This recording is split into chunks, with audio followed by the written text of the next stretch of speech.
D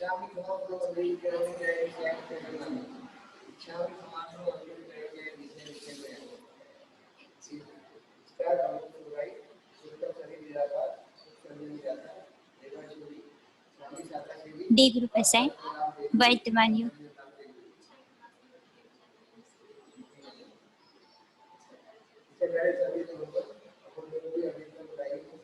खामी है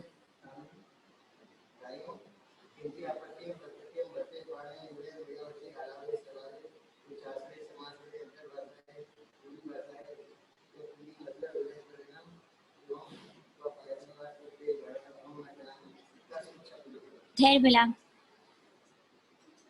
धैर्य मिला।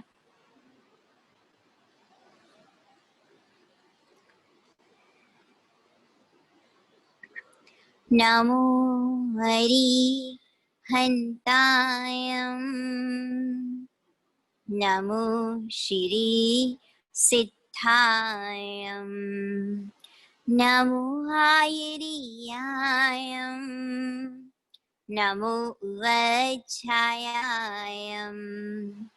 नमो लोये सव्यसाहोयं ऐसो पंचे नमकारो सप्ते पावे प्रयासेयो मंगलायं च सव्यसिं परमं हवै मंगलम्। अरिहन्तों को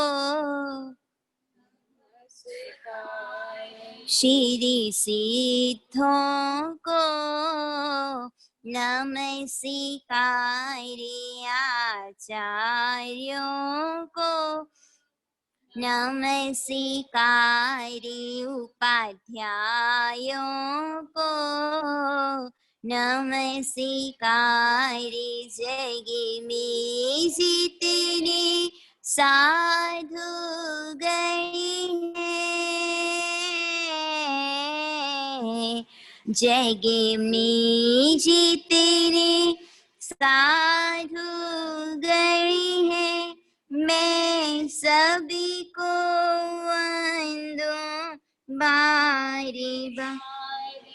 अरिहंतों को नमस्कार, श्री सिद्धों को नमस्कार, ऋषभे अजित संभवी अभिनंदनी सुमति पद्म सुपार्श्वजिने राय, सुमति पद्म सुपार्श्वजिने राय, चंद्र पुष्प शीतली श्रेयांसी नमि आसु पूज्य पूजित सूर्यराय, वासु पूज्य पूजित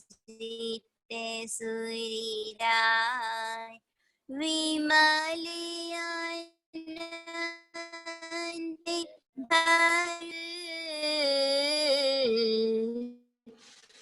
विमल अनंत धर्म जैसे उज्ज्वल शांति कुंठो अरे मल्लिमनाय मुनि सुव्रति नमि नेमि पार्श्वे प्रभु वर्धमानि पदे पुष्प चढ़ाय, वर्धमानि पदे पुष्प चढ़ाय, चौबीसों के चरण कमल में, चौबीसों के चरण कमल में मेरा वंदन वार वार। अरिहंतों को नमस्कार श्री सिद्धों को, नमस्कार जिसने रागी द्वेष कामादि की जीते सब जग जान लिया, जीते सब जग जान लिया। सब जीवों को मोक्ष मार्ग का निष्प्रिय होते देश दिया, निष्प्रिय होते देश दिया।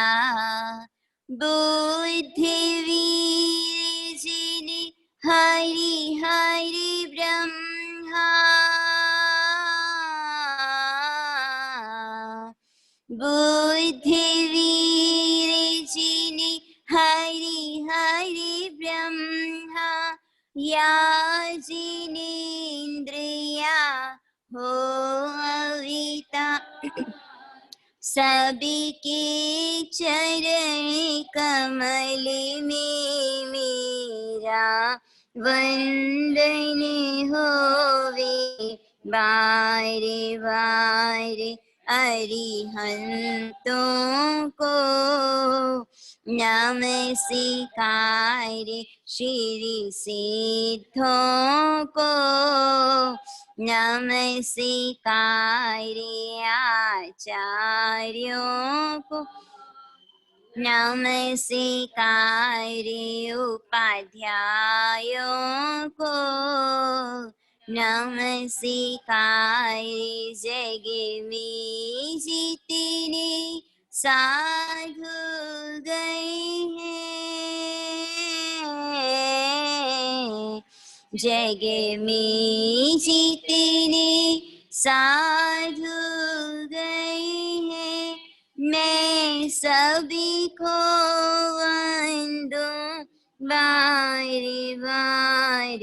अरिहंतों को नमस्कार श्री सिद्धों को, नमस्कार।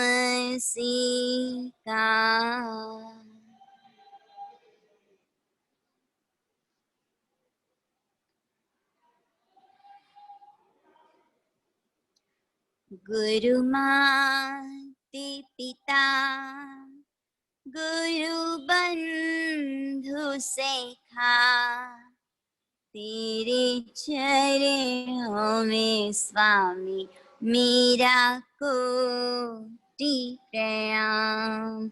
गुरु माते पिता गुरु बंधु सखा, तेरे चरणों में स्वामी मेरा कोटि प्रणाम। प्रियतम भी तुम्ही, प्राणनाथ तुम्ही, तेरे चरणों में स्वामी मेरा कोटि प्रणाम।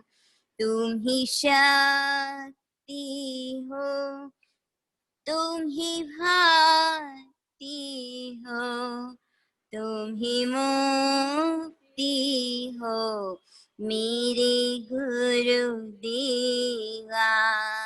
गुरु माते पिता गुरु बंधु सखा, तेरे चरणों में स्वामी मेरा कोटि प्रणाम।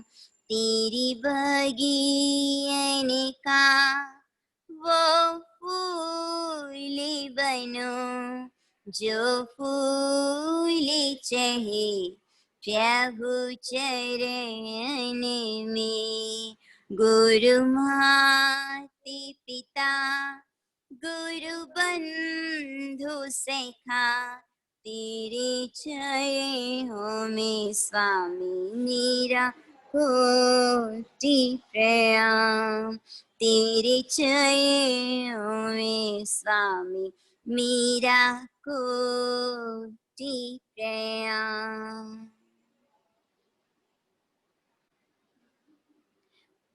पंच परमेष्ठी भगवंतों को नमन। प्रातः स्मरणीय चारों दादा गुरुदेवों के श्री चरणों में वंदना। समता मूर्ति समन्वय साधिका, तन में व्याधि मन में समाधि धारी के पूज्य गुरुवर्या श्री विचक्षण श्रीजी महाराज साहिब के पावन पुनीत श्री चरणों में अनंत अनंत आत्मभावेन वंदना। मम आत्मोद्धारिका अनंत अनंत उपकारिणी मम जीवन सर्वस्व मोहनबाड़ी तीर्थ में विराजमान पूज्य गुरुवर्या श्री मणिप्रभा श्रीजी महाराज साहिब के पावन पुनीत श्री चरणों में अनंत अनंत आत्मभावेन वंदना। पाठ पर विराजित साधु जी भगवंतों को अनुवंदना।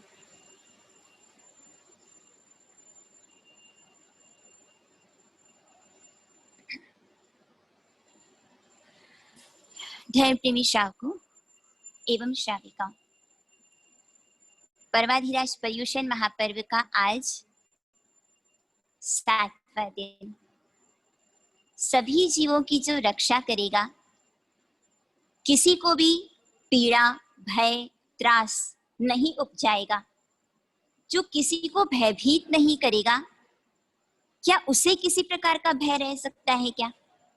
जो सब जीवों को अभय दान देगा, षड जीव निकाय अर्थात पृथ्वी काय, अपकाय, तेवकाय, वायुकाय, वनस्पतिकाय और त्रसकाय,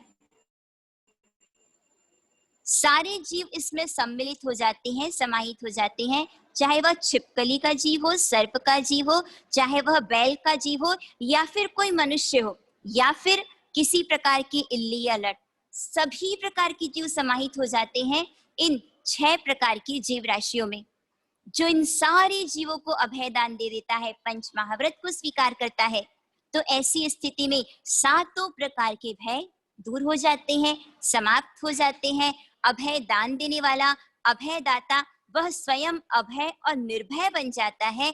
और ऐसे पशुओं की पुकार सुन करके सब जीवों को अभय दान देने वाले कौन है? आबाल ब्रह्मचारी, राजीमती परिहारक, 22वें तीर्थंकर, गिरनारी मंडल नेमिनाथ भगवान। पश्चानुपूर्वी के क्रम के अनुसार हमने भगवान महावीर स्वामी के जीवन चरित्र का श्रवण किया, पार्श्वनाथ भगवान के जीवन चरित्र का श्रवण किया, और आज हम श्रवण करेंगे नेमिनाथ भगवान। वे नेमिनाथ भगवान प्रत्येक तीर्थंकर के 5 कल्याणक, नेमिनाथ भगवान के 5 ही कल्याणक चित्रा नक्षत्र में हुए। अरहन अरिष्ट नेमि अपराजित नामक अनुत्तर विमान से 32 सागरोपम की आयुष्य पूर्ण करके भरत क्षेत्र में शौरीपुरी नगरी, कहाँ पर है शौरीपुरी तीर्थ? कहाँ पर है शौरीपुरी तीर्थ? कानपुर से कितनी दूरी पर है? बस बहुत निकट, हम नेमिनाथ दादा के बहुत निकट है शौरीपुरी तीर्थ, जहाँ पर समुद्र विजय राजा की रानी शिवा देवी के गर्भ में चित्रा नक्षत्र के अंदर चंद्रयोग प्राप्त होने पर नेमि कुमार अवतीर्ण होते हैं। और श्रावण सुदी पंचमी के दिन चित्रा नक्षत्र में चंद्रयोग के प्राप्त होने पर आरोग्यवती शिवा देवी ने रत्न कुक्षे से प्रभु को जन्म दिया। बोलिए नेमिनाथ भगवान की। भगवान का जन्म होता है, जन्म महोत्सव होता है। 14 स्वप्नों के फल जिस तरह से भगवान महावीर के लिए हमने श्रवण किया, सब कुछ वैसा ही होता है। यहाँ पर जब भगवान का नामकरण होता है तो परमात्मा का नाम अरिष्ट नेमि, क्योंकि 14 स्वप्नों के पश्चात माता ने अरिष्ट का चक्र देखा था। अरिष्ट अर्थात अमंगल चूरने वाला, ऐसा अरिष्ट रत्न का चक्र देखने के कारण क्या हुआ? नामकरण किया गया अरिष्ट नेमि। वे अरिष्ट नेमि जिनको कौन खेल खिलाता है? इंद्राणी स्वयं आकर के जिनको लाड लडाती है। जब भगवान को क्षुधा लगती है, भगवान स्तनपान नहीं करते हैं, उनके अंगूठे में अमृत का संचार किया जाता है, उसका ही पान परमात्मा किया करते हैं। 5 धाय माताओं से लालन पालन होते हुए राजकुमार अब बड़े होने लगे। आप देखिएगा नेमिनाथ भगवान की प्रतिमा श्याम वर्ण की होती है। नेमी कुमार जो कि श्याम वर्ण वाले हैं, लंबे कान और सर्वांग सुंदर नेमी कुमार जो कि किसके साथ खेल खेलते हैं? देवताओं के साथ, बाल देवों के साथ क्रीड़ा करते हैं। युवावस्था में आते हैं, माता उनसे कहती है बेटा विवाह करो, मैं पुत्र वधु का सुख प्राप्त फोटो हिल रही पुत्र वधु का सुख प्राप्त करना चाहती हूँ, जल्द से जल्द विवाह कर मेरे मन को जो मैं चाहती हूँ मेरी इच्छा पूर्ण करो। उस समय माँ को यह कहकर खुश करते हैं, माँ जब मैं अपने योग्य कन्या देखूंगा तब मैं शादी कर लूंगा। एक बार ऐसा होता है, श्री कृष्ण की आयुधशाला, वहां जाकर के खेल खेल में नेमी कुमार जिन्होंने शंख का गुंजारों किया और धनुष उससे टंकार की ध्वनि हुई। बात बहुत छोटी सी थी नेमी कुमार के लिए, किंतु पूरे ब्रह्मांड में क्या हो गया? हाथी मदरहित हो गए, साकल तुड़ाकर इधर उधर भागने लगे, सभी भयभीत हो गए, पृथ्वी थरथराने लग गई, समुद्र उछलने लग गए। उस समय श्री कृष्ण मन में सोचते हैं, मेरे समान क्या कोई नया वासुदेव अवतीर्ण हो गया? आयुधशाला के रक्षक से जाकर के प्रश्न करते हैं कि मेरे शंख को किसने बजाया? तब कहते हैं यह तो नेमी कुमार की विलास वार्ता है।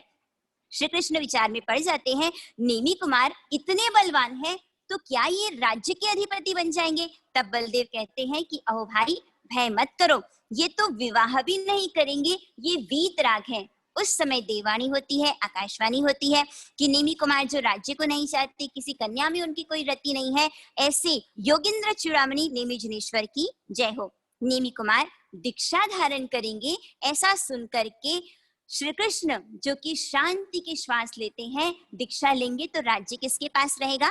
मेरे पास ही रहेगा। उसके बाद फिर श्री कृष्ण आते हैं, नेमी कुमार से प्रश्न करते हैं कि अहो नेमी कुमार आओ मल्ल युद्ध करते हैं और बल की परीक्षा करते हैं।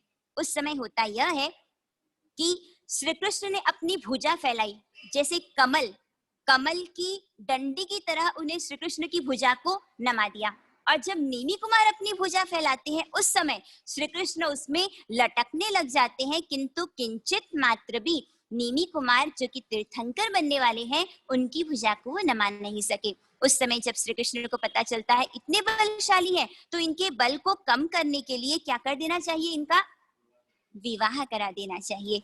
श्री नेमी कुमार जो कि विवाह नहीं करना चाहते हैं, गिरनार पर्वत पर अपनी भाभियों के साथ हैं, क्रीड़ा कर रहे हैं, मन में किसी प्रकार का विकार नहीं है। भाभियां कहती है पहले आदिनाथ तीर्थंकर हुए हैं, उन्होंने भी विवाह हुआ है, उनके भी पुत्र रत्न हुए, आप कोई नए तीर्थंकर हुए हैं क्या? आप भी विवाह कीजिए, सबकी इच्छा, माता की इच्छा, भ्राता की इच्छा, उनको पूर्ण कीजिए।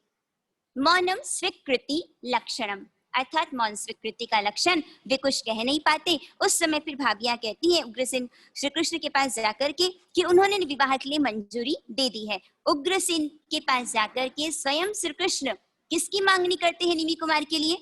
राजीमती की। नेम और राजुल आगे हम जानेंगे कि 9 भवों का प्रीति का उनका संबंध था। इस वर्षा काल में चातुर्मास में विवाह हो सकता है क्या? नहीं होता। वर्षा काल में विवाह नहीं होता, किंतु श्री कृष्ण को उतावल थी कि जैसे ही इनका विवाह होगा मैं निश्चिंत हो जाऊंगा और ये बलहीन हो जाएंगे। विवाह की उतावली के कारण मुहूर्त नहीं होने के बावजूद भी लगन नहीं होते, किंतु फिर भी उन्होंने श्रावण सुदी छठ का निर्णय किया गया। नेमी कुमार जिनको पीठी चढ़ाई जाती है, बहन जिनकी लूण अर्थात लवण उतारती है ताकि मेरे भाई को नजर न लग जाए, नेमी कुमार को पट्ट हस्ती पर बिठाया जाता है, दोनों तरफ विशाल प्रमाण में रसोइयां बनने लग जाती है। उग्रसेन इस तरह से 8 करोड़ यादव, आप सोचिए बारातियों की संख्या कितनी है? 8 करोड़ यादव, और महज आडंबर के साथ आगे आगे श्री कृष्ण चल रहे हैं। मां जाती है क्या बारात में? किंतु यहाँ ऐसा उल्लेख है कि शिवा देवी वो भी पीछे पीछे चलती है। नेमी कुमार के आगे अष्टमंगल रचे गए थे, अनेक प्रकार के बाजे बज रहे थे। उस समय नेमी कुमार ने रथ के सारथी से प्रश्न किया, ये ऊंचा धवल घर किसका है, कैलाश शिखर के समान? तो आपके श्वसुर उग्रसेन राजा का है। इंसान जैसा सोचता है वैसा हो नहीं पाता, जितनी कल्पनाएं करता है वह कल्पना की मूर्ति टूट जाती है तो इंसान भी टूट जाता है।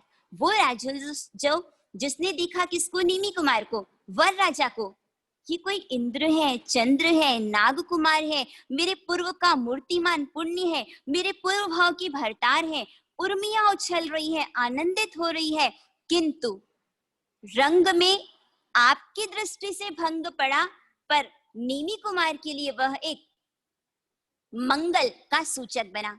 नेमी कुमार की दृष्टि पड़ती है, पशुओं का बाड़ा है, रस्सियों से पशुओं को बांध दिया गया है। वो सारे पशु जो कि पुकार रहे हैं, चित्कार कर रहे हैं। एक हिरन कहता है, ये हरिणी मुझे प्राणों से प्यारी है, पहले मुझे मार दो, फिर इसे समाप्त करना। सब जानते हैं कि ये पशु भी समझते हैं, उनमें भी संवेदनाएं होती है।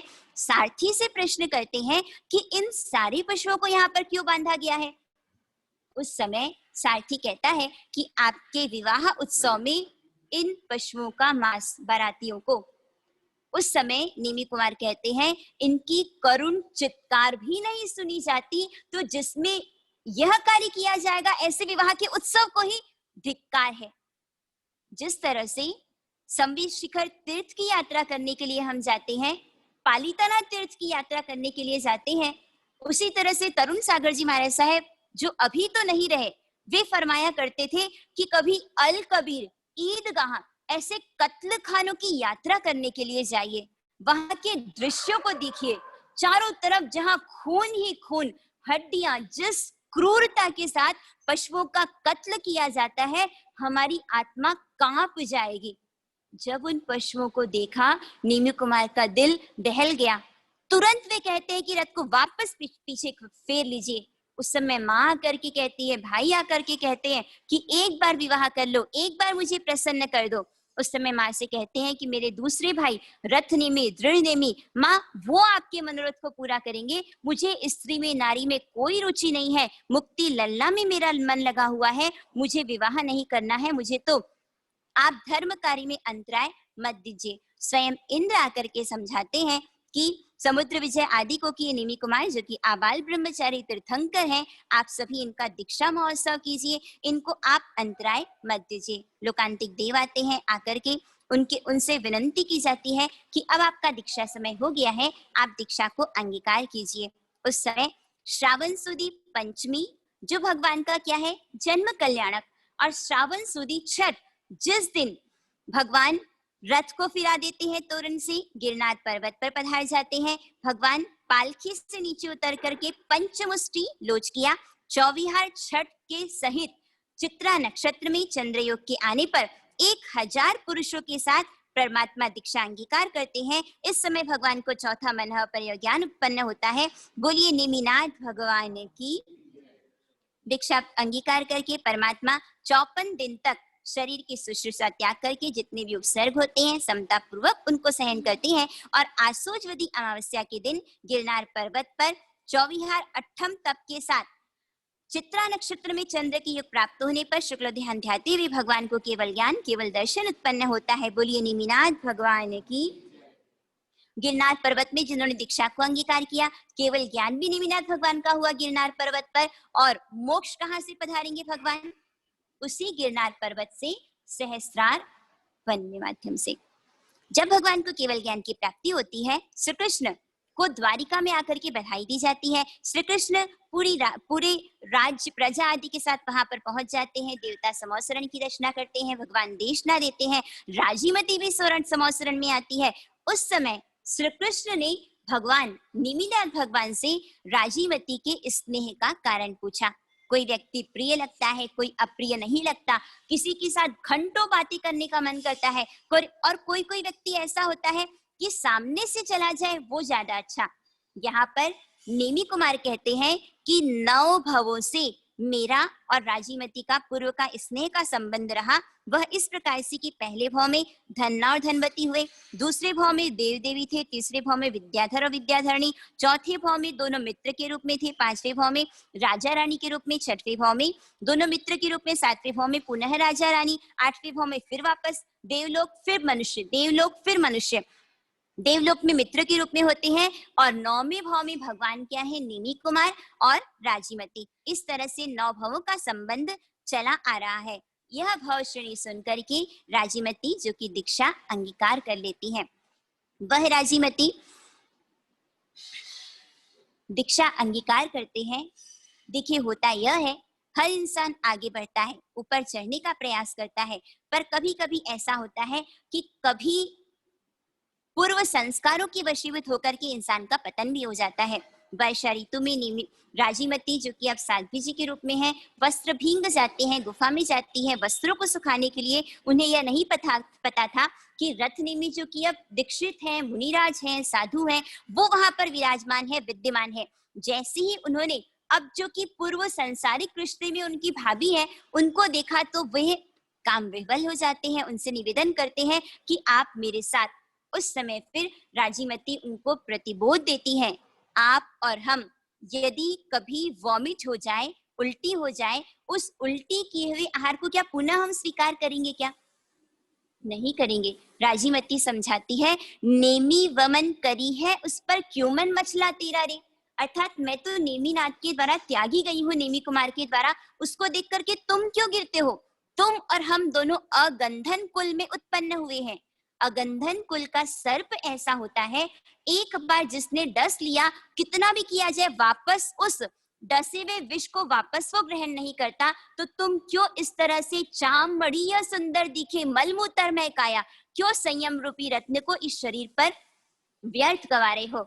जिस तरह से हाथी अंकुश से वश में आता है, यहाँ पर राजीमती, जिन्होंने गिरते हुए संयम से पतित होते हुए रथ नेमी, जिनको वापस संयम में स्थिर किया, संयम में उसी भाव में केवल ज्ञानी है, चरम शरीरी है, केवल ज्ञान को प्राप्त होने वाले हैं, किंतु उनका भी पतन हुआ। गिरे तो सही, एक मिट्टी का ढेला होता है, उसे आप फेंकिए, वापस उठेगा क्या? नहीं उठेगा। और एक बॉल को फेंकिए तो क्या हो जाएगी? तो हमें गिरना तो है, गिरेंगे भी, छद्मस्त है, पतन होगा, किंतु गिरने के बाद पड़े रहना या वापस उठ जाना? पड़ी जाऊं अने पड़ी रहूं। एक इंसान गिरता है और दूसरा इंसान पड़ा ही रहता है। पतन तो होता है, किंतु वापस उठने का सामर्थ्य होता है। वे रथनेमी जो पुनः उठते हैं, बोध को प्राप्त होते हैं। वे रथनेमी जिन्होंने 400 वर्ष तो गृहस्थावस्था में रहे, केवल 1 वर्ष उनकी छद्मस्थावस्था जिसमें पतन हुआ, और उसके बाद प्रायश्चित, क्षमा याचना, और उसके बाद उन्हें केवल ज्ञान की प्राप्ति होती है। और नेमिनाथ भगवान के 54 दिन पहले ही जिनका मोक्ष हो जाता है। प्रभु परमात्मा, जिनका परिवार कहा जाता है, कि नेमिनाथ भगवान, जिनके 18 गण, 18 गणधर, वरदत्त आदि 18,000 साधु, आर्य यक्षिणी आदि 40,000 साध्वियां थी, 14 पूर्वधारी, 1675 विमानवासी, इस तरह से परमात्मा की संपदा, भगवान का निर्वाण कल्याणक, 1000 वर्ष की संपूर्ण आयुष्य कर, वेदनी आयुष्य नाम गोत्र कर्म का नाश करके आसोस सुदी दशमी के दिन गिरनार पर्वत पर 536 साधुओं के साथ 1 मास की 24 तपस्या कर चित्रा नक्षत्र के अंदर चंद्रयोग के प्राप्त होने पर नेमिनाथ भगवान, जो कि मोक्ष पधारे। बोलिए नेमिनाथ भगवान। जहाँ नेमी के चरे पड़िया, गिरनार की धरती है। जहाँ नेमी के चरे पड़िया, गिरनार की धरती है। वो प्रेम मूर्ति राजुल, उसी पथ पर चलती है।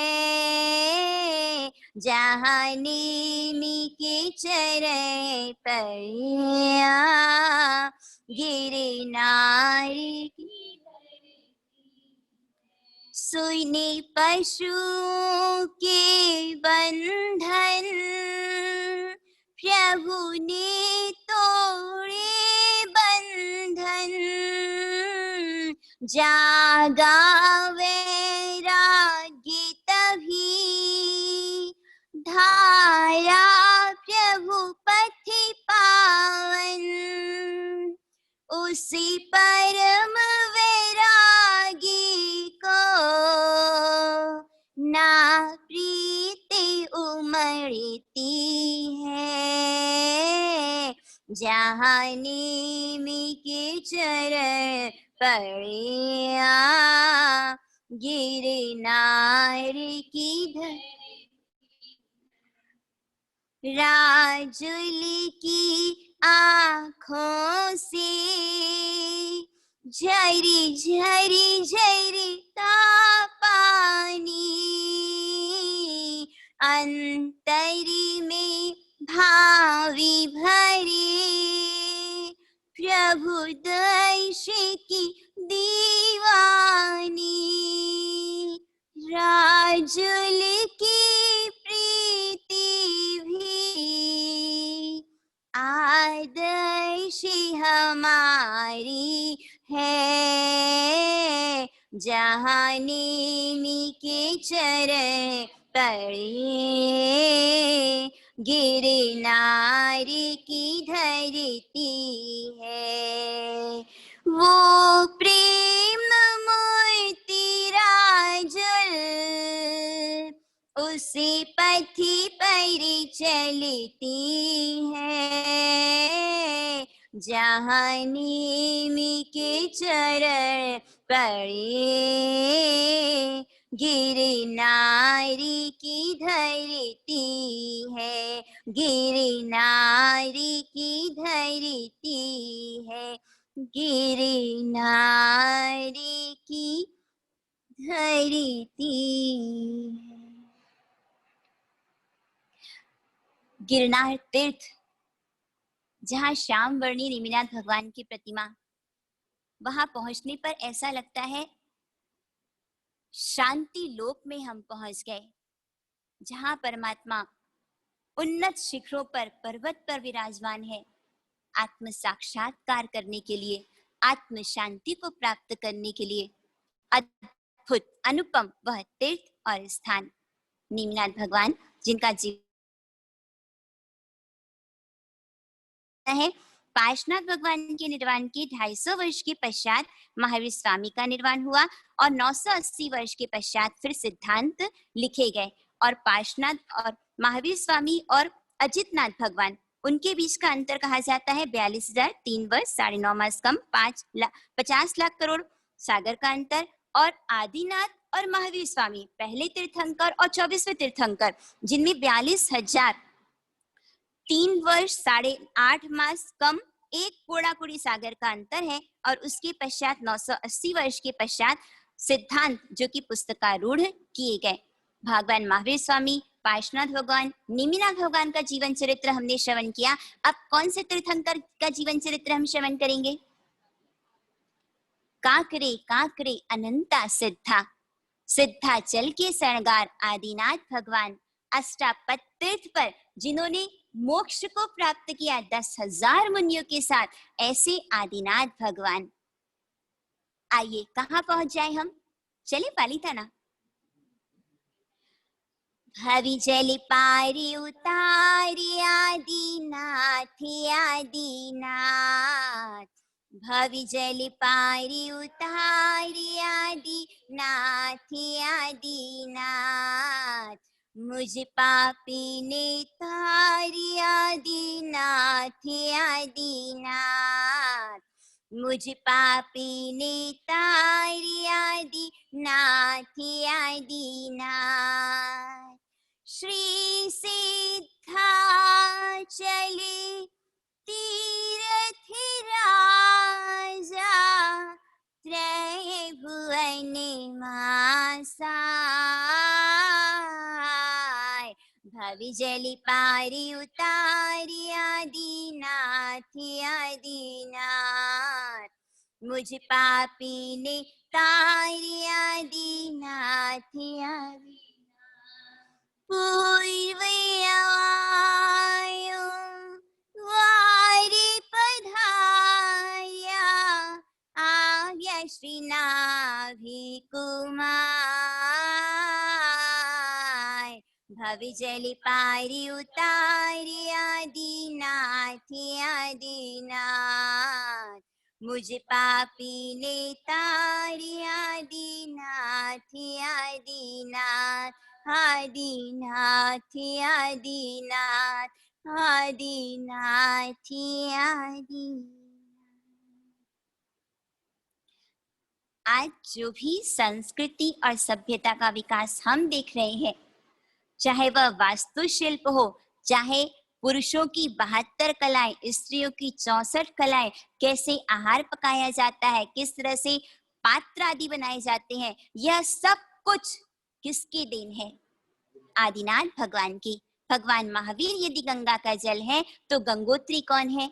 आदिनाथ भगवान। गंगोत्री से ही फिर गंगा का प्रारंभ होता है, वे आदिनाथ भगवान। जैसे हमने सुना भगवान महावीर स्वामी के 27 भाव होते हैं, आदिनाथ भगवान के कितने भावों का वर्णन आता है? 13। पहले भाव में आदिनाथ भगवान जो कि धन 60वां है, वे धन 60वां जिन्होंने घोषणा की, पहले इस तरह से वाहन आदि की व्यवस्था नहीं थी। 60वां ने घोषणा की, हम यात्रा की ओर जा रहे हैं, जिसको भी साथ होना है साथ चलिए, हम सबका भरण पोषण करेंगे। बहुत बड़ा लवाजमा हो जाता है उस समय। फिर धर्मघोष सूरीश्वर जी महाराज साहेब, वे भी निवेदन कर, उनको भी निवेदन किया जाता है, धर्म लाभ देकर के वे भी सम्मिलित हो जाते हैं। चूंकि काफिला काफी बड़ा था, इसलिए धीरे धीरे संघ का प्रयाण हो रहा था और वर्षा काल प्रारंभ हो गया। उस समय आकाश में बिजलियां, बादलों से मेघ बरसने लग जाते हैं, चारों तरफ कीचड़ हो जाता है, जीवों की उत्पत्ति हो जाती है, जिसके कारण संघ आगे नहीं बढ़ पाता। इसलिए मध्य 8वीं में ही वह संघ क्या हो जाता है? रुक जाता है। एक गुफा में धर्मघोष सुरेश्वर जी महाराज साहेब अपने शिष्यों के साथ वे स्थान मांग करके वहीं पर अपनी आराधना करते हैं। क्योंकि व्यक्ति ज्यादा थे, आहार समाप्त हो जाता है, इसलिए कंद मूल पत्र आदि फल आदि उससे वो अर्थवह के कानों में पड़ती है, अंगीकृतम सुकृतिनः परिपालयन्ति, अर्थात होते हैं तो है उसका अवश्य पालन है। उस समय उनको रिकॉल होता है, स्मृति आती है कि ओह मैं तो भूल गया, आचार्य भगवान मैंने कभी सुध नहीं ली कि उनके आहार पानी की जुगवाई कैसे हो पा रही है।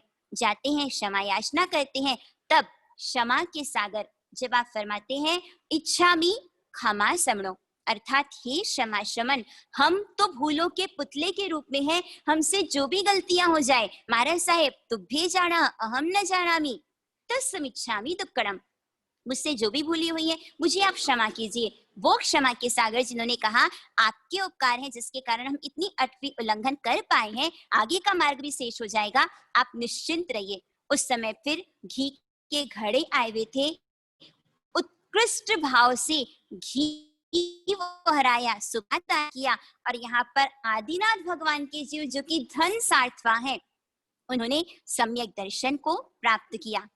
सुख विपाक सूत्र 45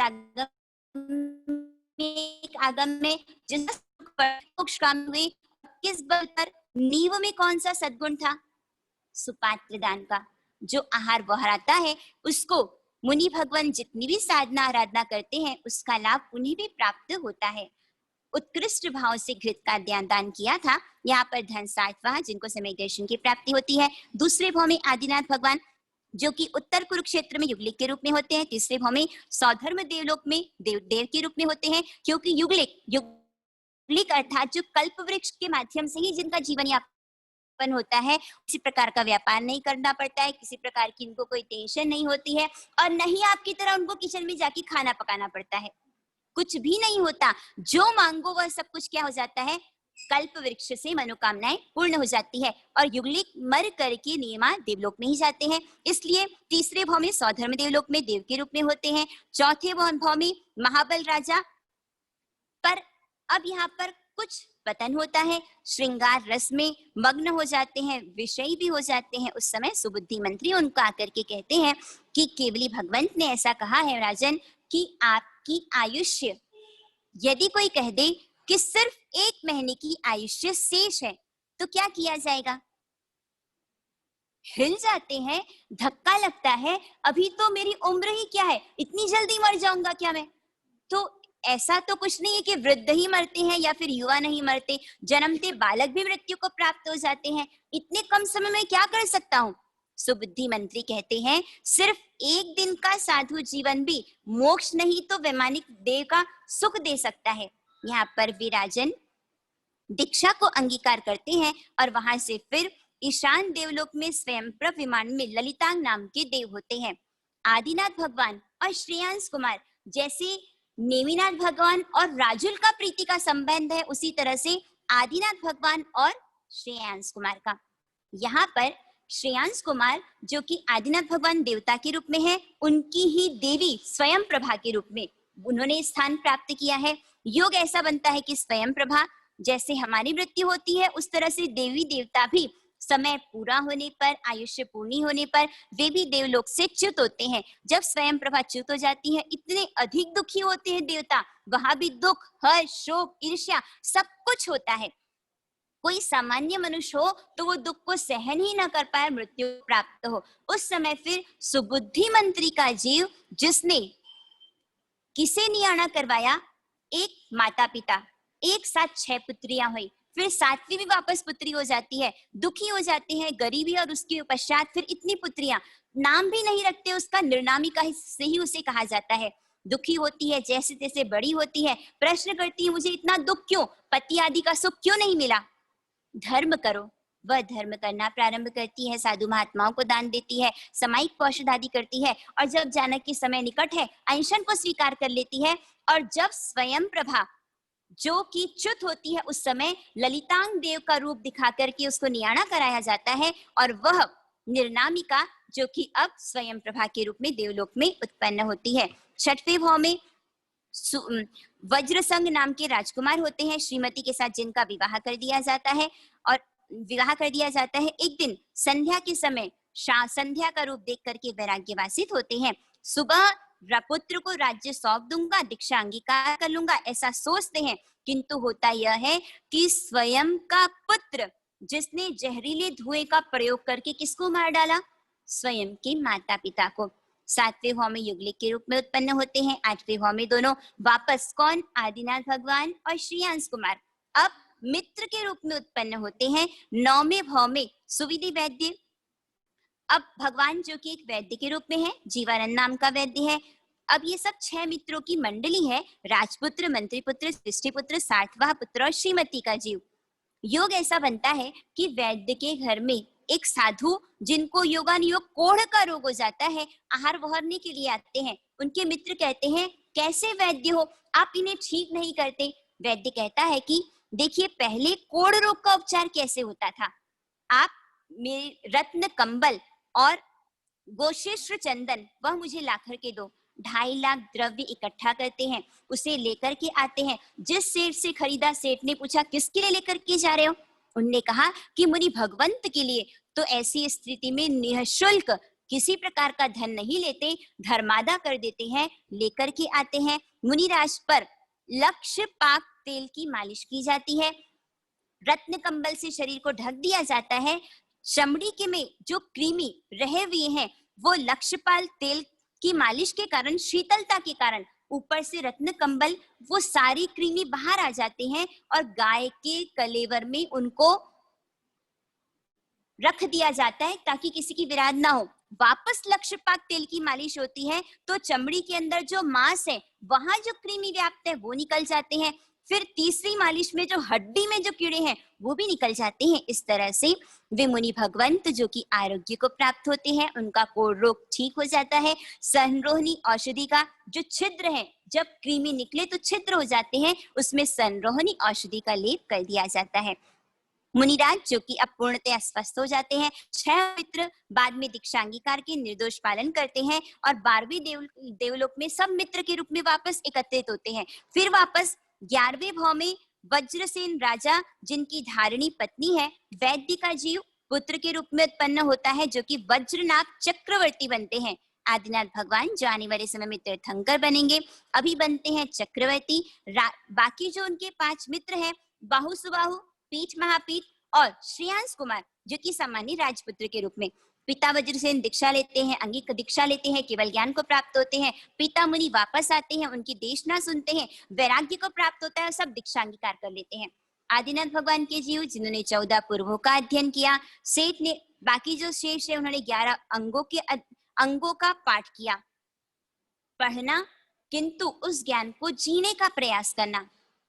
बाहु और सुबाहु जिन्होंने अध्ययन तो किया, किंतु साथ में आप सोचिए 500 मुनियों को जो बाहु है वो आहार पानी ला करके देते हैं और जो सुबाहु है वो 500 मुनियों की सेवा करते हैं।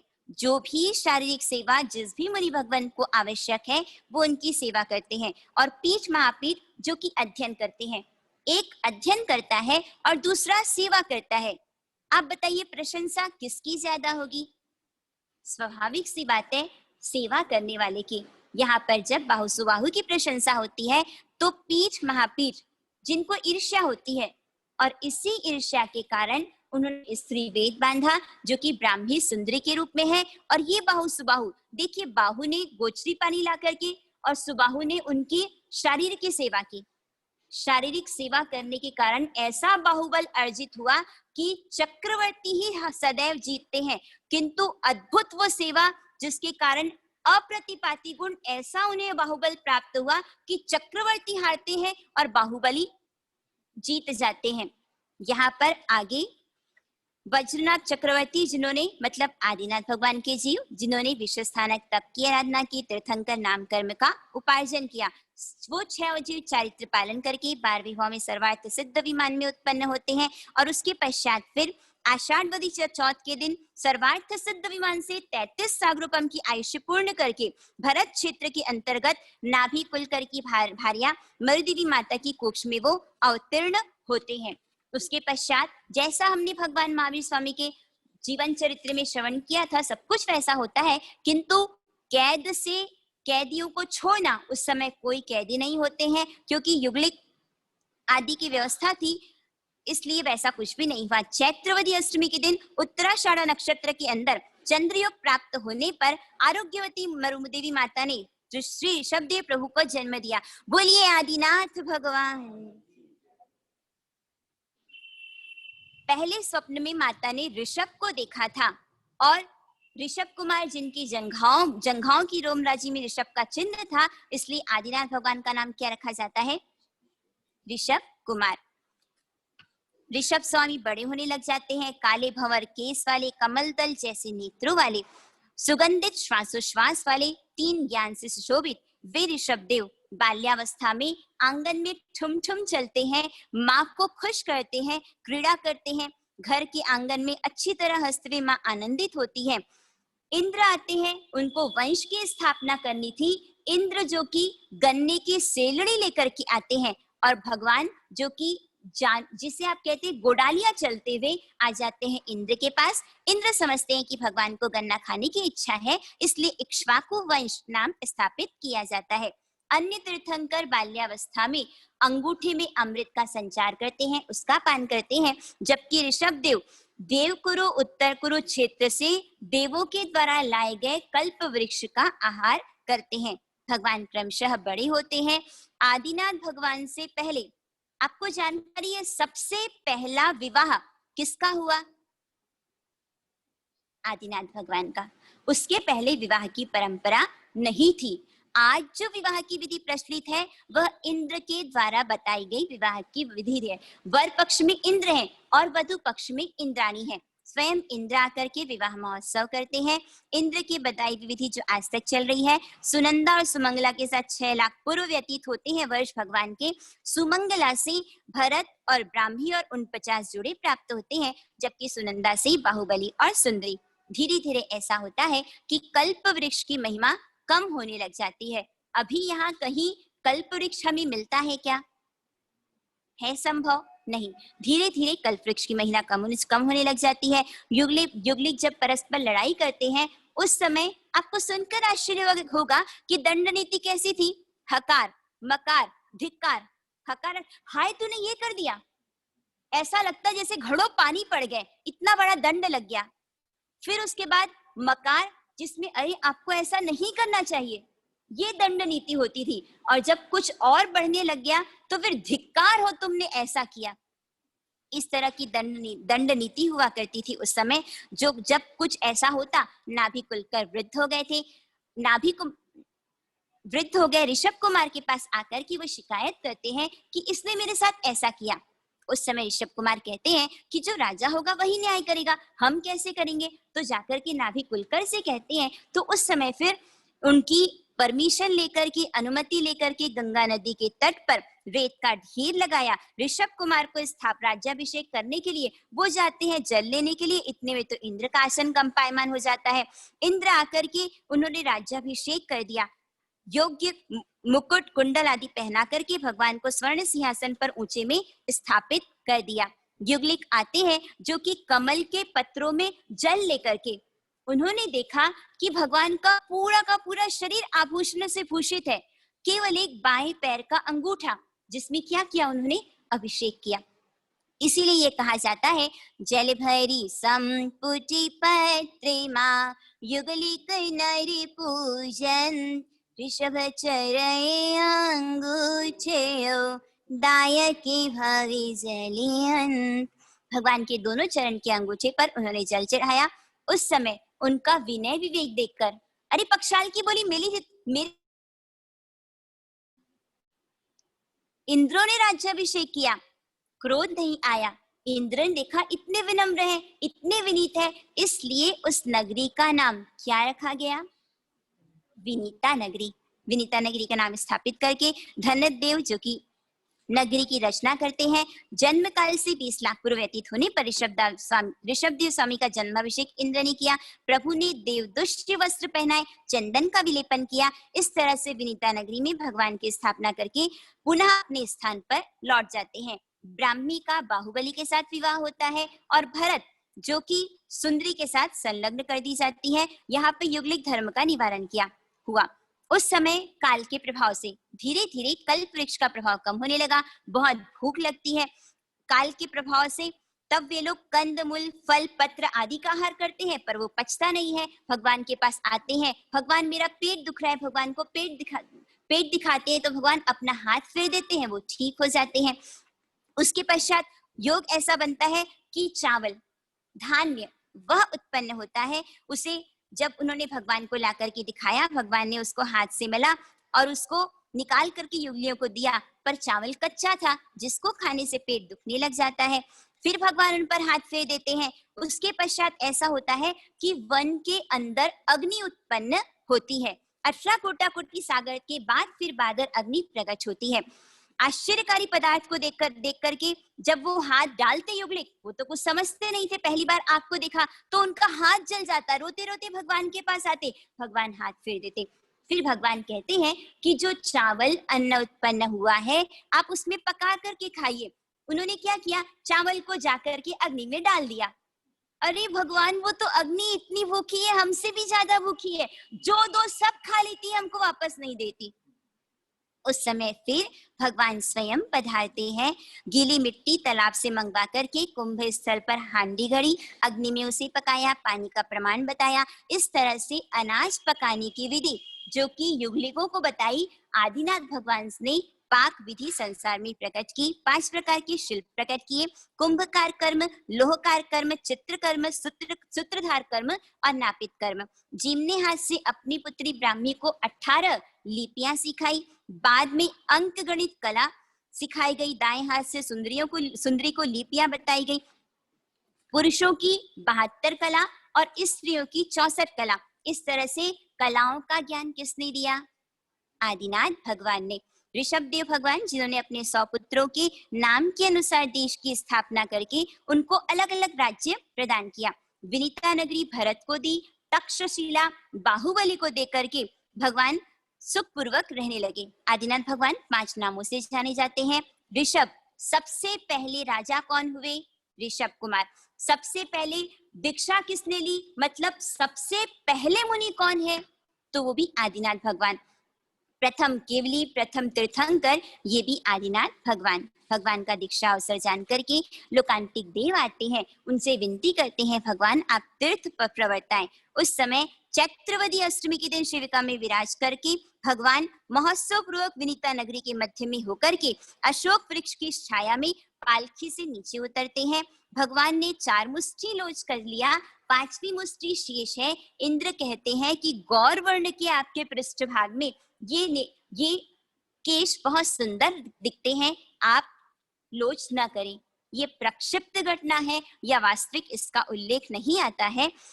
भगवान ने लोच नहीं किया। आज भी कहीं कहीं भगवान की प्रतिमा में पीछे केश दिखाई देते हैं। दीक्षा के समय भगवान ने बेले का तप किया था। क्षत्रिय वंश के 4000 पुरुषों के साथ भगवान ने उत्तराषाढ़ नक्षत्र में दीक्षा को अंगीकार किया। इंद्र ने प्रभु के कंधे पर देवदुष्य वस्त्र डाला और भगवान को यहाँ पर चौथा मनः परयोज्ञान उत्पन्न होता है।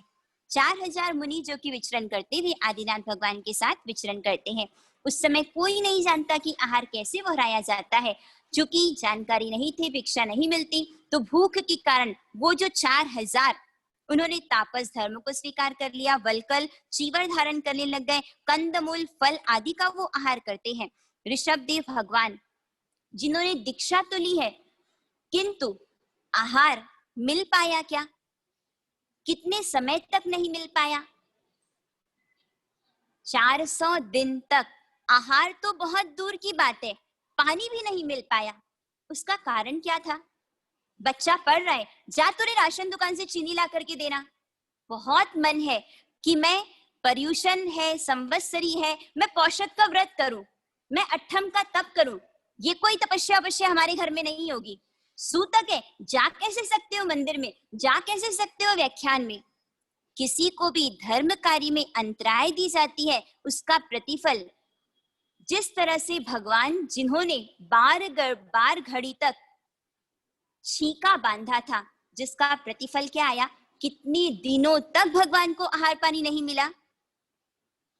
400 दिनों कब तक आप कल्पना कीजिए। प्रश्न किया जाता है, उत्तर दिया जाता है। ऋषभ देव जी दीक्षा ले कर कितने कष्ट उठाए, 12 मास तक मिली न भिक्षा, ये संकट क्यों आए। 12 घड़ी तक एक बच्चे के मुंह पे बांधी बंधाए, यही कर्म का खेल है देखो, करने का फल पाए। यही कर्म का खेल है देखो, करने का फल पाए। एक सवाल मैं करूं, एक सवाल तुम करो।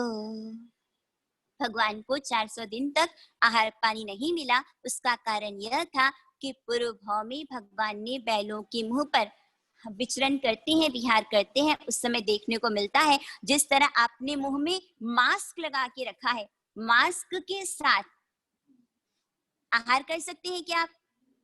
वो गायें जिनको दिख रही है हरी घास, पर मुंह में छीका बंधा हुआ था, वो खा नहीं सकी, आहार नहीं कर सकी, उनको अंतराय दिया था।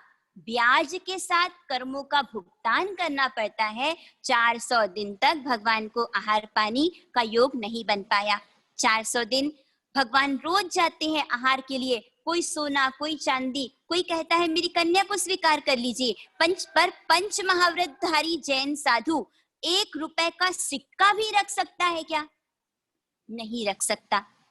भगवान कोई भी, अरे भगवान आहार का योग नहीं बन पाता है। एक रात्रि पूर्व श्रेयांश कुमार, जिन्होंने सपना देखा कि मेरु पर्वत मलिन हो गया और मैंने दूध से उसका पक्षाल किया है, उसके पश्चात फिर वैरियों से पराजय हुआ कोई सुभट श्रेयांश कुमार की सहायता से विजय को प्राप्त हुआ, ऐसा सोमयश राजा ने सपना देखा। नगर सेठ ने सपना देखा कि सूर्य की किरणें जो कि गिर रही है, श्रेयांश कुमार ने वापस उसको सूर्य मंडल में लगा दी। दूसरे दिन सब मिलते हैं, अपने स्वप्न की बात करते हैं, तो लगता है आज श्रेयांश कुमार को कोई विशेष लाभ की प्राप्ति होने वाली है। वे आदिनाथ भगवान जो कि आहार के लिए विचरण कर रहे हैं, उस समय श्रेयांश कुमार जो कि कवाक्ष में बैठे हैं, भगवान को देखकर, मुद्रा देख करके उनको जाते स्मरण ज्ञान की प्राप्ति होती है, क्योंकि पूर्व भाव में भी भगवान के साथ उन्होंने दीक्षा को अंगीकार किया था। जाते स्मरण ज्ञान की प्राप्ति होती है। भगवान को निवेदन करते हैं, भगवान आप मुझे प्रतिलाभित कीजिए। भगवान पधारते हैं। उस समय 108 घड़े इक्षु रस के आए हुए थे उत्कृष्ट भावों से। यहाँ पर श्रेयांश कुमार जिन्होंने क्या किया, इक्षुरसिका किया पारिया आखा तीजे महान जय जय आदिनाथ भगवान जय जय आदिनाथ भगवान इक्षुरसिका किया पारिया आखा तीज महान जय जय आदिनाथ भगवान जय जय आदिनाथ भगवान विचरत विचरत महल में आए भोजन दोष रहित नहीं पाए विचरत विचरत महल में आए भोजन दोष रहित नहीं पाए प्रभु लौटे पाछा फिर जावे श्रेयांसी कहे हे मुनि राय इक्षुरस निर्दोष है स्वामी यही लो कृपा निधान जय जय आदिनाथ भगवान जय जय आदिनाथ भगवान इक्षुरसिका किया पारिया आखा तीज महान जय जय आदिनाथ भगवान जय जय आदिनाथ भगवान 108 घड़े इक्षुरस के श्रेयांस कुमार जो कि उन्हें वहराता है। आदिनाथ भगवान ने इक्षुरस से स्नान किया था या इक्षुरस का पान किया था? क्या किया था उन्होंने? तो आखा तीज के दिन हम क्या करते हैं? भगवान को इक्षुरस से नहलाते हैं या फिर भगवान के समक्ष गन्ने को चढ़ाया जाता है? चाहिए तो हम सब कुछ हम जानते हैं, पर करते क्या है वर्तमान में? भगवान ने इक्षुरस का पान किया था, श्रेयांस कुमार ने इक्षुरस से उनको नहलाया नहीं था। आखा तीज के दिन गन्ने की सेलड़ी वो भगवान के समक्ष चढ़ाई जाती है, न कि इक्षुरस से पक्षाल किया जाता है। 108 घड़े आपके घर आहार वहरने के लिए साध्वी जी भगवान पधारे हैं। दूध वहराते वहराते यदि जमीन में गिर जाए तो क्या हो जाएगा? फिर अस्वस्थ हो जाएगा, उसके बाद नहीं वहरेंगे। तो आप सोचिए, भगवान के पास पात्र था क्या उस समय? नहीं था। भगवान हाथ में वो हरते हैं। अब हाथ में 108 घड़ों का रस तो गिरेगा, ये स्वाभाविक है, गिरेगा तो अस्वस्थ हो जाएगा। तो भगवान ने क्या दोष के साथ उन रस को ग्रहण किया? नहीं। भगवान के पास पानी पत्रिका लब्धि होती है। कितने ही समुद्र का जल आ जाए, कितने ही घड़े आ जाए, एक बूंद भी जमीन पर नहीं गिरती है। यहाँ पर आखा तीज का पर्व इस दिन से प्रारंभ होता है। 400 दिन तक लगातार भगवान ने उपवास किया। उतनी क्षमता हमारी नहीं है। एक दिन उपवास, एक दिन पारना, ऐसे फिर 2 साल तक का वर्षी तप किया जाता है। एकासने से वर्षी तप, यह हमने वर्षी तप की महिमा को कम कर दिया है। कितने साधु साध्वी हैं जो अखंड एकासना करते हैं। वास्तव में वर्षी तप उपवास से, बेले से, तेले से, अठाई से, इस तरह से वर्षी तप किया जाता है। अन्य तीर्थंकरों का परमान्न अर्थात खीर से पारना होता है, जबकि आदिनाथ भगवान का इक्षुरस से पारना हुआ। उस समय फिर श्रेयांस कुमार से प्रश्न किया जाता है कि आपने आहार वहराने की विधि को कैसे जाना? तब फिर यहाँ पर राजकुमार ने भगवान के साथ अपने 8 भवों का संबंध बताया। भगवान ललितांग देव थे, मैं स्वयं प्रभा दीदी के रूप में। देवलोक से फिर राजा रानी, फिर युगलिक बनते हैं, फिर वापस दोनों मित्र देव बनते हैं, फिर वैद्य और मित्र, फिर वापस दोनों मित्र देवलोक में, फिर चक्रवर्ती और मैं सारथी, और इस भाव में भगवान परमात्मा हुए। और मैं श्रेयांस कुमार भगवान को देख करके मुझे जातीय स्मरण के ज्ञान की प्राप्ति हुई, जिससे मैंने आहार कैसे वहराना चाहिए यह जाना। ऋषभदेव स्वामी जो की विचरण करते हुए बाहुबली उनकी नगरी में, तक्षशिला नगरी में पधारते हैं। संध्या के समय आकर के सूचना दी जाती है कि आपके पिता भगवान के रूप में पधारे हैं। वे सोचते हैं कि प्रातः काल पूरी राज रिद्धि के साथ जाऊंगा, तैयारी में समय लग जाता है। भगवान तो अप्रतिबद्ध विहारी भगवान से विहार कर जाते हैं। जब पहुंचते हैं बाहुबल, उनको अत्यंत खेद होता है। उस समय दोनों कान बंद करके बाबा आदम इस तरह से वे पुकारते हैं, और जहां भगवान का सर्ग ध्यान में खड़े थे, रत्न में चौतरा बना करके प्रभु के चरण स्थापित किए। भगवान ने दीक्षा ली। भगवान वन में है और माँ भवन में है। माँ का मन लग सकता है क्या? अरे तू कैसा है पुत्र, भरत को कौन उलाहना दे रहा है? माता मरु देवी, माँ का दिल वात्सल्य और ममता से पूरित होता है। माँ बार बार भरत को उल्हाना देती है, तू राज गद्दों में शयन करता है, मेरा पुत्र ऊंची नीची जमीन पे नित्य तू रसवती भोजन करता है। मेरे पुत्र को पता नहीं खाने को मिलता है या नहीं मिलता, तुझे तो चंवर पींझे जाते हैं, और मेरा पुत्र जिसको कि मच्छर या फिर डांस आदि कष्ट देते होंगे, मेरे पुत्र की तो खोज खबर भी नहीं लेता। 1000 वर्ष तक माता मरु देवी, जो कि अपने पुत्र के विरह में संतप्त थी। भरत कहता है, माँ आपका पुत्र आनंद में है, तो मुझे दिखा, उसके दर्शन करा। माँ जब वो यहाँ आएंगे मैं आपको लेकर के चलूंगा। इधर भगवान के 1000 वर्ष दीक्षा के पूर्ण होते हैं। फागुनवती एकादशी के दिन पुरीमताल नगर के बाहर भगवान 24 अष्टम तप के सहित उत्तराषाढ़ नक्षत्र में शुक्ल ध्यान ध्याते हुए परमात्मा को केवल ज्ञान केवल दर्शन प्राप्त होता है। बोलिए आदिनाथ भगवान की। एक तरफ तो भगवान को केवल ज्ञान की प्राप्ति होती है, यह शुभ समाचार मिलते हैं भरत को, और दूसरी तरफ वापस एक उनको अच्छी सूचना मिलती है कि आयुधशाला में आपका चक्र रत्न प्रकट हुआ है। अब एक साथ दो शुभ समाचार है। पहले केवल ज्ञान का महोत्सव करना चाहिए, या फिर जिससे वो चक्रवर्ती पद को प्राप्त करेंगे चक्र रत्न का महोत्सव करना चाहिए। आपके यहाँ ध्वजा का महोत्सव है और उसी दिन आपका बर्थडे फेस्टिवल है। किसको सेलिब्रेट करेंगे? धर्मार्थे सकलम त्यजेत। सबसे पहले भरत ने केवल ज्ञान का महोत्सव बनाया, और उसके पश्चात फिर चक्र रत्न का मरुदेवी माता को लेकर के आते हैं। दूर से माता जिनको की समोसरण दिखाई देता है, कहते हैं उद्यान में आपके पुत्र पधारे हैं, चलिए दर्शन करने के लिए। हाथी के हौदे पर विराजमान है मरुदेवी माता। देव दुंदुभि की ध्वनि सुनती है। अरे इतनी सुंदर रसीली ध्वनि कहाँ से आ रही है? देवता आपके पुत्र के आगे सुमधुर संगीत का वादन कर रहे हैं। देव देवियों का महान कोलाहल दिखाई देता है। उस समय प्रश्न करते हैं कि ये सब क्या है? कितने देवी देवता जो आपके पुत्र की सेवा में आ रहे हैं। उस समय देखा कि ये सोने चांदी का घर कितना सुंदर, तो ये भी आपके पुत्र का। उस समय फिर माँ देखती है, हर्ष से आंखों में आंसू आ जाते हैं, और शीघ्र ही उनके नेत्र निष्पटल बन जाते हैं।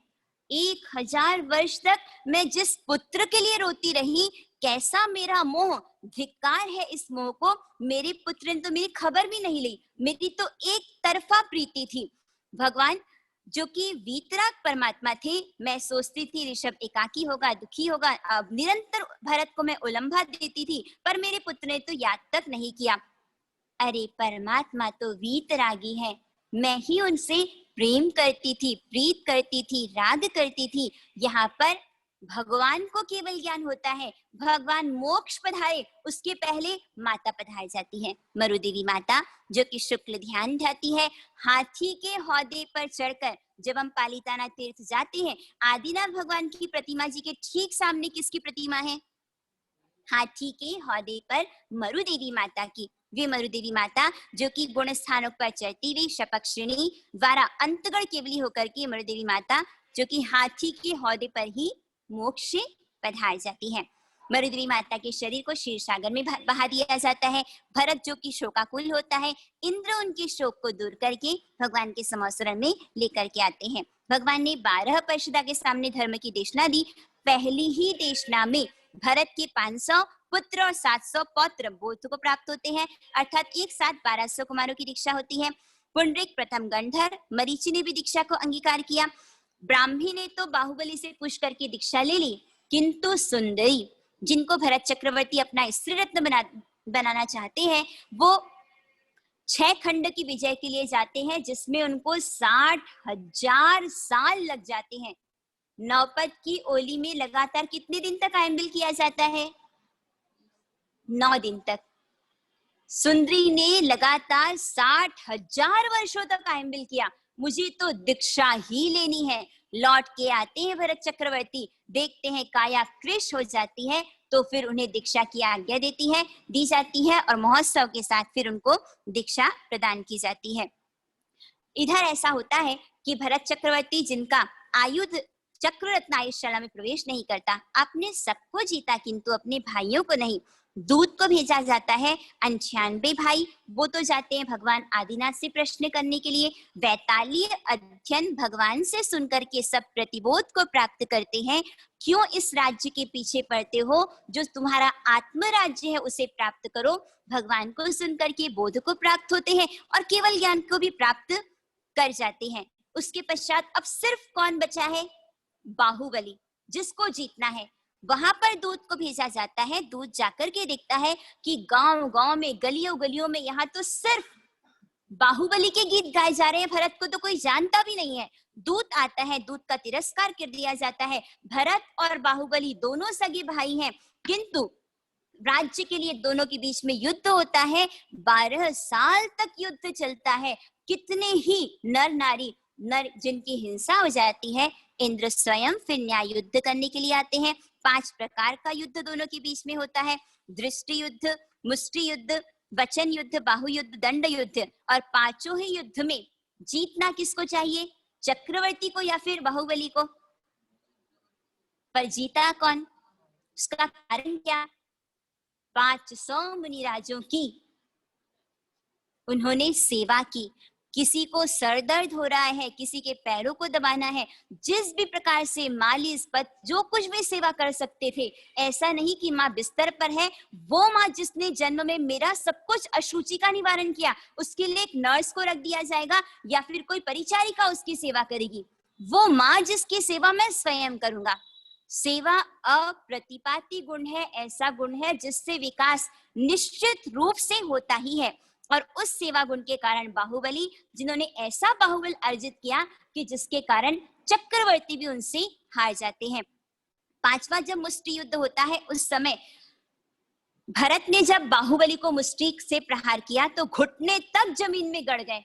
फिर वापस उछल करके ऊपर आते हैं, भरत को मारने के लिए दौड़ते हैं। भरत ने चक्र रत्न का प्रयोग किया, किंतु अपने गोत्र पर चक्र रत्न कार्य नहीं करता है। वापस भरत के पास आ जाता है। डर जाते हैं भरत कि क्या ये कोई दूसरा चक्रवर्ती है, क्या ये मेरा राज्य ले लेगा। उस समय मुष्टि उठी हुई है, मुट्ठी उठी हुई है, पर अपने भाई को मैं मार सकता हूं क्या? पर मुट्ठी खाली भी नहीं जानी चाहिए। तो क्या किया उन्होंने? स्वयं का लोच कर लिया और दीक्षा को अंगीकार कर लेते हैं। दीक्षा को अंगीकार करके वे बाहुबली जो इस तरह से सोचते हैं कि मेरे से पहले मेरे छोटे भाइयों ने दीक्षा ले ली है, फिर मेरे भरत के पुत्र जो मेरे भतीजे हैं उन्होंने भी दीक्षा ले ली है, उनकी दीक्षा पहले हुई है तो मुझे उनको वंदन करना पड़ेगा। तो ऐसा करते हैं, यहाँ ही केवल ज्ञान लेकर के जाते हैं तो मुझे किसी को वंदन नहीं करना पड़ेगा। एक छोटा सा अहम एक कोने में था। 1 साल तक खड़े हैं कायसर्ग ध्यान में। आप कल्पना कीजिए कि पक्षियों ने माले डाल दिए, पूरा वृक्ष लताओं से उनका शरीर विंध गया। केवल ज्ञान इर्द गिर्द घूम रहा है, पर अत्यंत सूक्ष्म अहम जो अब तो उनके दृष्टि में भी नहीं है। आदिनाथ भगवान जिन्होंने ब्राह्मी सुंदरी को भेजा, जाओ अपने भाई को प्रतिबोध दे करके आओ। वीरा हारा गजे थकी उतरो, बांधवी मारा गजे थकी उतरो, गजे चया केवल न होए रे, वीरा हारा गजे थकी उतरो। कहते हैं हाथी से उतरो। बाहुबली जी सोचते हैं कौन सा हाथी, कैसा हाथी, मैं तो धरती पर खड़ा हूं। तब उन्हें स्मरण में आता है कि अहम रूपी हाथी पर मैं सवार हूं। मैंने ये भाव किए थे कि छोटी मुनियों को मैं कैसे वंदन करूंगा। आत्मा न तो छोटी होती है और न ही बड़ी होती है, सभी पूज्य होते हैं। जैसे ही वंदन करने के लिए उन्होंने पग उपाड़ियो वांदवा, जैसे ही वंदन करने के लिए उन्होंने पग उठाया, उपनो केवल नाणोरे, तत्क्षण वहां पर फिर बाहुबली, जिनको केवल ज्ञान की प्राप्ति हो जाती है। ऋषभ देव भगवान, उनकी वेलड़ियां टूट जाती हैं। ऋषभ देव भगवान, उनका परिवार 84 गणधर, ऋषभ सेन आदि 84,000 साधुओं की संपदा, ब्राह्मी सुंदरी आदि 3 लाख आर्याओं का समूह भगवान का मोक्ष कल्याणक कहा जाता है। ऋषभ देव भगवान, जिन्होंने 83 लाख पूर्व गृहस्थावस्था में रहे और 1 लाख पूर्व वर्ष चारित्र पालन कर करके 84 लाख वर्ष की पूर्ण आयुष्य को होगा। माघवदी तेरस, जिसको कि मेरु तेरस कहा जाता है, 10,000 साधुओं के साथ 6 उपवास 24 विहार युक्त अभिजीत नक्षत्र में चंद्र योग के आने पर प्रातः काल से दोपहर तक पद्मासन में विराजमान होकर के अष्टापद तीर्थ से आदिनाथ भगवान मोक्ष पधारे। बोलिए आदिनाथ भगवान। यहाँ पर 7वीं वासना संपूर्ण होती है। 8वीं वासना स्थविरावली, अर्थात हमारे जिन शासन में कैसे कैसे महान, आवाज के लिए बोलना, कैसे कैसे महान आचार्य हुए हैं, उनका वर्णन यहाँ पर स्थविरावली में किया जाता है। भगवान महावीर स्वामी जिस समय विराजमान थे, 9 गण और 11 गणधर हुए। जिसके जितने गण होते हैं उसके उतने ही गणधर होते हैं। यहाँ पर अकंपित और अचल, उन 2 भाइयों की एक ही वासना, मेतारी और प्रभास उनकी एक ही वासना। इस तरह से 2 वासना कम होकर के 2 गण कम हुए। इस तरह से 9 गण 11 गणधर और 4,400 का उनका परिवार था। सभी 11 गणधर द्वादशांगी की रचना करने वाले थे, 14 पूर्व के धारी थे। सभी गणधर राजगृही नगरी, आज भी जहाँ पर 5 पहाड़ है, वहां गौतम स्वामी का निर्वाण कल्याणक, वे राजगृही के निकट पर्वत पर 1 मास का अनशन करके मोक्ष पधारे। 9 गणधर भगवान की मौजूदगी में मोक्ष पधार गए। भगवान के निर्वाण के 12 वर्ष के पश्चात गौतम स्वामी और 20 वर्ष के पश्चात सुधर्मा स्वामी मोक्ष पधारे। आज जितने भी साधु साध्वी होते हैं वो किसकी संतान कहे जाते हैं? सुधर्मा स्वामी की। पाठ परंपरा पर सुधर्मा स्वामी जी पधारते हैं। वे सुधर्मा जो कि 50 वर्ष की उम्र में दीक्षा अंगीकार की, 100 वर्ष की आयुष्य पूर्ण करके जम्बू स्वामी को अपने पट पर विराजमान किया। जम्बू स्वामी जो कि पूर्व में विद्युन्माली देव के रूप में है, वो देव, उनके चेहरे में इतना तेज, इतनी चमक, श्रीनिक महाराजा प्रश्न करते हैं कि इनकी इतनी अद्भुत कांति एक देव की इस तरह से कैसी हो सकती है। उस समय फिर भगवान फरमाते हैं कि पूर्व में राजकुमार थे, शिव कुमार के रूप में 12 वर्ष तक बेले बेले और पालना किससे किया था? आइम्बिल के तप से। इस तरह से उत्कृष्ट तप करने के कारण इनका विशिष्ट तेज है। ये विजयमाली जो कि हाथविदिन चौ करके यहाँ पर फिर जम्बू कुमार के रूप में उत्पन्न होंगे। जम्बू का वृक्ष देखा, नाम जम्बू कुमार रखा जाता है। सुधर्मा स्वामी की देशना सुनते ही वैराग्यवासित हो जाते हैं। माता पिता की आज्ञा लेने के लिए जाते हैं, किंतु कोई नहीं जानता कि मृत्यु कब हो जाएगी, कब आ जाएगी। जिस तरह से आप एटीएम से पैसा निकालते हैं, एटीएम का फुल फॉर्म क्या है? बोलिए, एटीएम का फुल फॉर्म क्या है?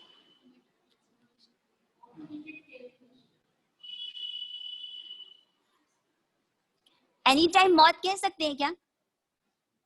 कभी भी मौत आ सकती है। एक व्यक्ति बीमा कराने के लिए जा रहा था। गुरु महाराज ने प्रश्न किया कि कभी रविवार के दिन कभी एक समाई कर लेते हो क्या? ये कोई उम्र है क्या समाई करने की? वृद्ध होंगे तब करेंगे, तो फिर बीमा करवाने क्यों जा रहे हो? अरे कभी भी मौत हो सकती है। इस सत्य को स्वीकार करें, कभी भी मौत आ सकती है। वह जम्बू कुमार जो कि माता पिता की अनुमति के बिना दीक्षा संभव नहीं है, अनुमति लेने के लिए जाते हैं, पर होता यह है कि सामने तोप का गोला हट जाते हैं, अन्यथा मृत्यु को प्राप्त हो जाते। उस समय वापस जाते हैं सुधर्मा स्वामी के पास, ब्रह्मचर्य व्रत को अंगीकार करते हैं, फिर आकर के दीक्षा की अनुमति मांगते हैं। माता पिता कहते हैं एक बार शादी कर लो, मैंने अंगीकार किया है व्रत को, मैं कभी विवाह नहीं करूंगा, ब्रह्मचर्य व्रत का खंडन नहीं करूंगा, नियम भी बता दिया, किंतु फिर भी माता पिता की खुशी के लिए विवाह करते हैं। 8 सुंदर कन्याओं के साथ जिनका विवाह होता है और प्रथम ही रात्रि में उन सभी को प्रतिबोधित देते हैं और 527 के साथ जम्बू कुमार जिनकी दीक्षा हो जाती है। प्रभव कुमार जो कि चोर के रूप में आया था, तालुत खाटनी विद्या अर्थात ऐसी विद्या थी जिससे ताला खुल जाए और सारा धन चोरी कर लिया जाए। एक साथ 527 की दीक्षा होती है।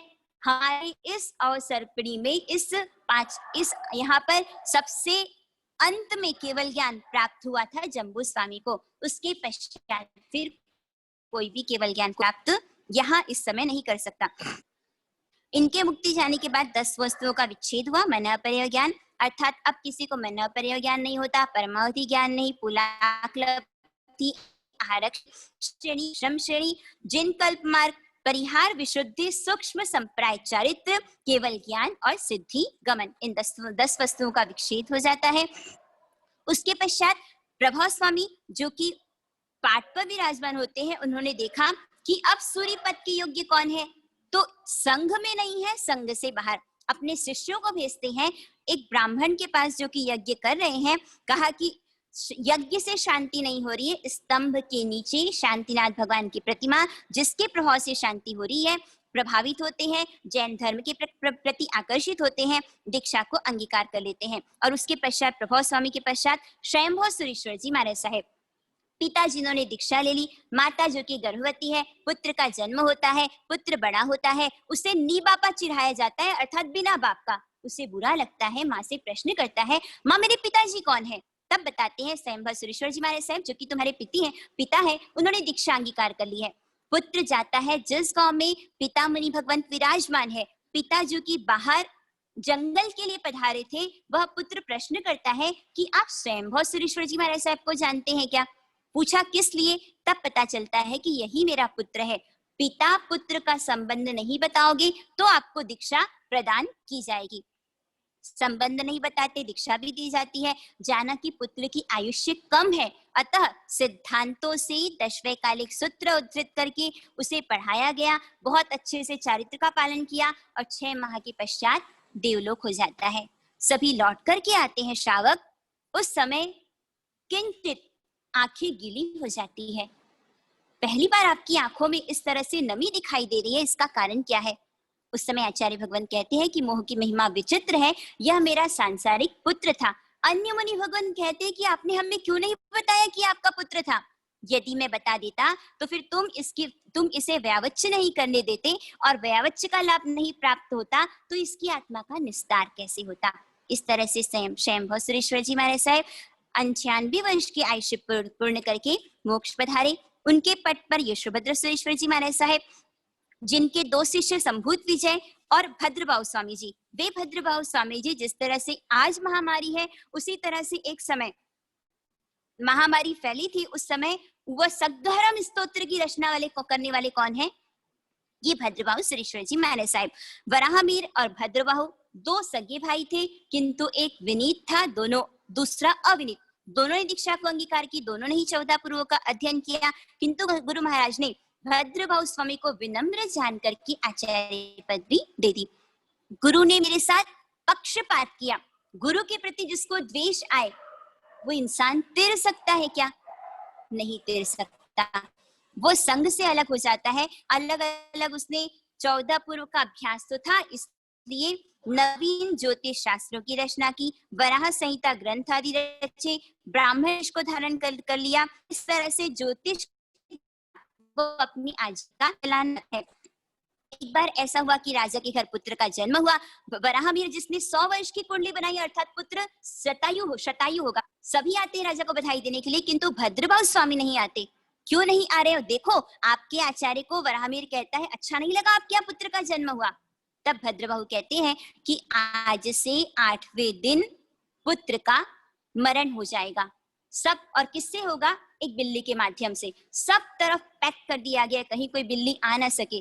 पर होता यह है कि 8वें दिन योगानुयोग दासी के हाथ में से अर्गला, अर्थात जो बिल्ली की अर्गला है वह टूट जाती है, बालक पर पड़ती है, जिसके कारण राजपुत्र जो कि मृत्यु को प्राप्त होता है। यहाँ पर वराहमिहिर को फिर वापस द्वेष होता है और मर करके वह व्यंतर के रूप में उत्पन्न होता है, जिसने पूर्व द्वेष के कारण जैनों के बीच में मर की, जिसे हैजा या फिर कॉलेरा कहा जाता है, उसे फैला दिया गया।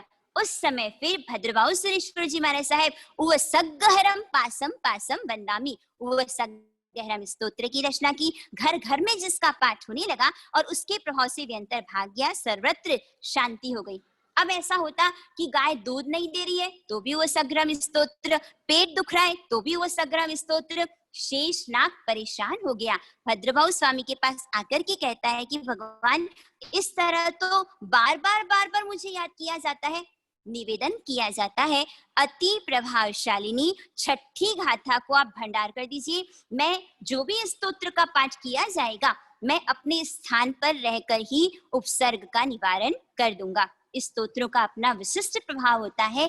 ये देवाधिष्ठित स्तोत्र होते हैं। श्रद्धा से एक नमस्कार मंत्र और एक वो सग्रम, जिसे खिचड़ी की माला कही जाती है। शारीरिक व्याधि, ऐसे तो आत्मिक लाभ के लिए स्तोत्र का पाठ किया जाता है। भद्रभाऊ स्वामी जी, जिन्होंने छठवीं गाथा को भंडार किया, 76 वर्ष की आयुष्य पूर्ण करके वे स्वर्ग में पधार जाते हैं। उनके पाठ पर आते हैं स्थूलीभद्र स्वामी जी।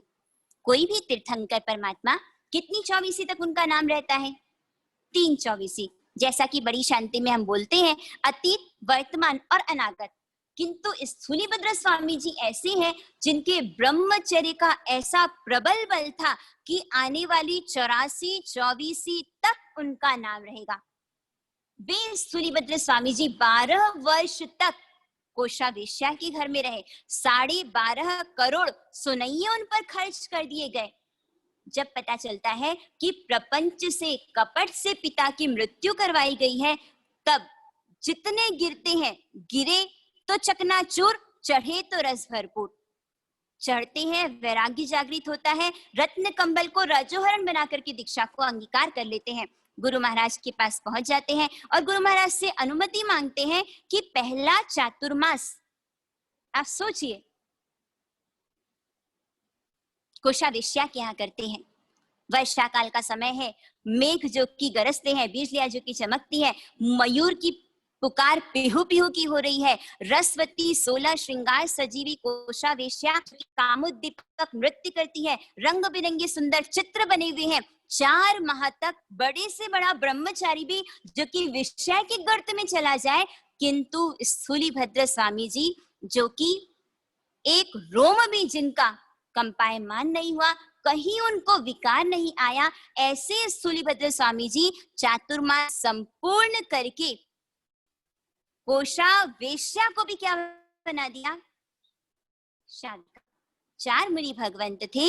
एक मुनि भगवंत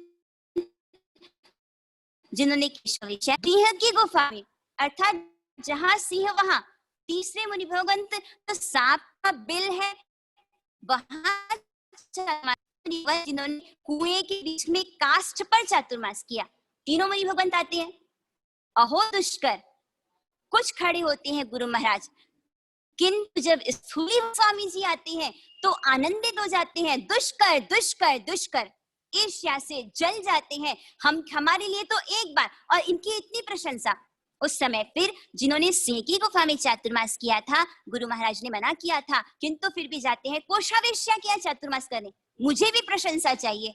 किंतु होता यह है कि उसको देखते ही मुग्ध हो जाते हैं, लुब्ध हो जाते हैं, पतित हो जाते हैं। कोषावेश्या कहती है, बिना पैसे के यहाँ नहीं रहा जा सकता, मैं कहाँ से लाऊं पैसा? तो नेपाल के राजा जो कि 1 लाख मुद्रा देते हैं, आप उनके पास जाइए, वहां से लेकर के आइए। वर्षा काल में यह भी नहीं सोचते कि मैं साधु हूं। बारिश में जाते हैं, जैसे तैसे वहां पर पहुंचते हैं। नेपाल देश के राजा से, जहां से वो अमूल्य रत्न कंबल लेकर के आते हैं, और कोषावेश्या उस रत्न कंबल से शरीर को पोंछ करके नाली में फेंक देती है। इतनी मुश्किल से मैं रत्न कंबल लेकर के आया, तुमने नाली में फेंक दिया। इतनी मुश्किल से संयम रत्न तुम्हें मिला और तुम क्या कर रहे हो? मेरे अशुचि में शरीर में फेंक रहे हो। उस समय फिर मुनि को प्रतिबोध की प्राप्ति होती है। पुनः गुरु महाराज के पास आकर के वे क्षमा याचना करते हैं। एक बार साध्वियां, जो कि स्थूलीभद्र की बहन है, वो आती है और कहती है, हमारे भाई महाराज कहाँ है? गुफा में वो अध्ययन कर रहे हैं। जाते हैं, जाकर के देखते हैं तो वहां पर तो सिंह है। वापस आते हैं और आकर के कहते हैं, वहां तो मुनिराज नहीं है। अपने ज्ञान से गुरु महाराज को वहां जाकर देखना नहीं पड़ा कि स्थूलीभद्र कहाँ है। ज्ञान इतना निर्मल था कि ज्ञान के प्रभाव से जाना कि स्थूलीभद्र ने सिंह का रूप बनाया है। जाओ, आपको वापस वहां पर आपके भाई मिल जाएंगे। जाते हैं, भाई मुनिराज को वंदन करते हैं। एक बार ऐसा होता है, स्थूलीभद्र मुनि जो कि पूर्व में दीक्षा से पहले जो मित्र थे, उनके घर आहार लेने के लिए जाते हैं। पूछते हैं, मित्र कहाँ है? वह तो परदेश गए हैं धन कमाने के लिए।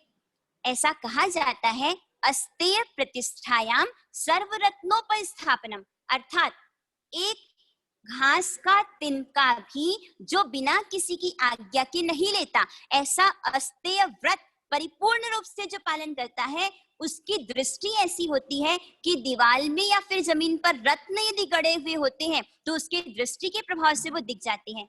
स्थूलीभद्र स्वामी को घर में छिपा हुआ निधान दिख जाता है, उंगली से संकेत करते हैं, अरे घर में धन है और कहाँ कमाने के लिए बाहर गया है, संकेत करके चले जाते हैं। उस समय उस धन को प्राप्त करके वो प्रसन्न होते हैं।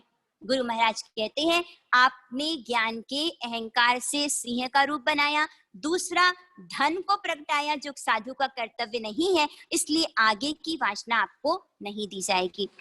वे स्थूलीभद्र मुनि भगवंत जिन्होंने 10 पूर्वों का अध्ययन किया और 4 पूर्व उनको मूल से पढ़ाए गए। एक बार ऐसा होता है, पर्युषण का दिन, संवत्सरी का पर्व, उस दिन क्या किया जाएगा? कौन सा तप किया जाएगा संवत्सरी के दिन? सूर्य हो गया अवतटम पचकाई, उपवास का तप किया जाएगा। भाई मुनिराज श्रीयक, मैंने कहा पर्व का दिन था, आप उपवास कर लीजिए। उन्होंने कहा मुझसे नहीं होता। मैंने कहा करके तो देखिए। पर योग ऐसा बना कि भाई कालधर्म को प्राप्त हो गए, पूरे संघ को बुलाया जाता है और यक्षा साध्वी कहती है मैं अनशन को स्वीकार कर लूंगी क्योंकि मेरे कारण एक पंचमहावरधारी मुनिराज। उस समय फिर पूरा संघ उपस्थित होता है, संघ का सर्ग ध्यान में होता है, शासन देवता आते हैं, यक्षा आर्या को सीमंधर स्वामी के पास महाविद्य क्षेत्र में लेकर के जाते हैं।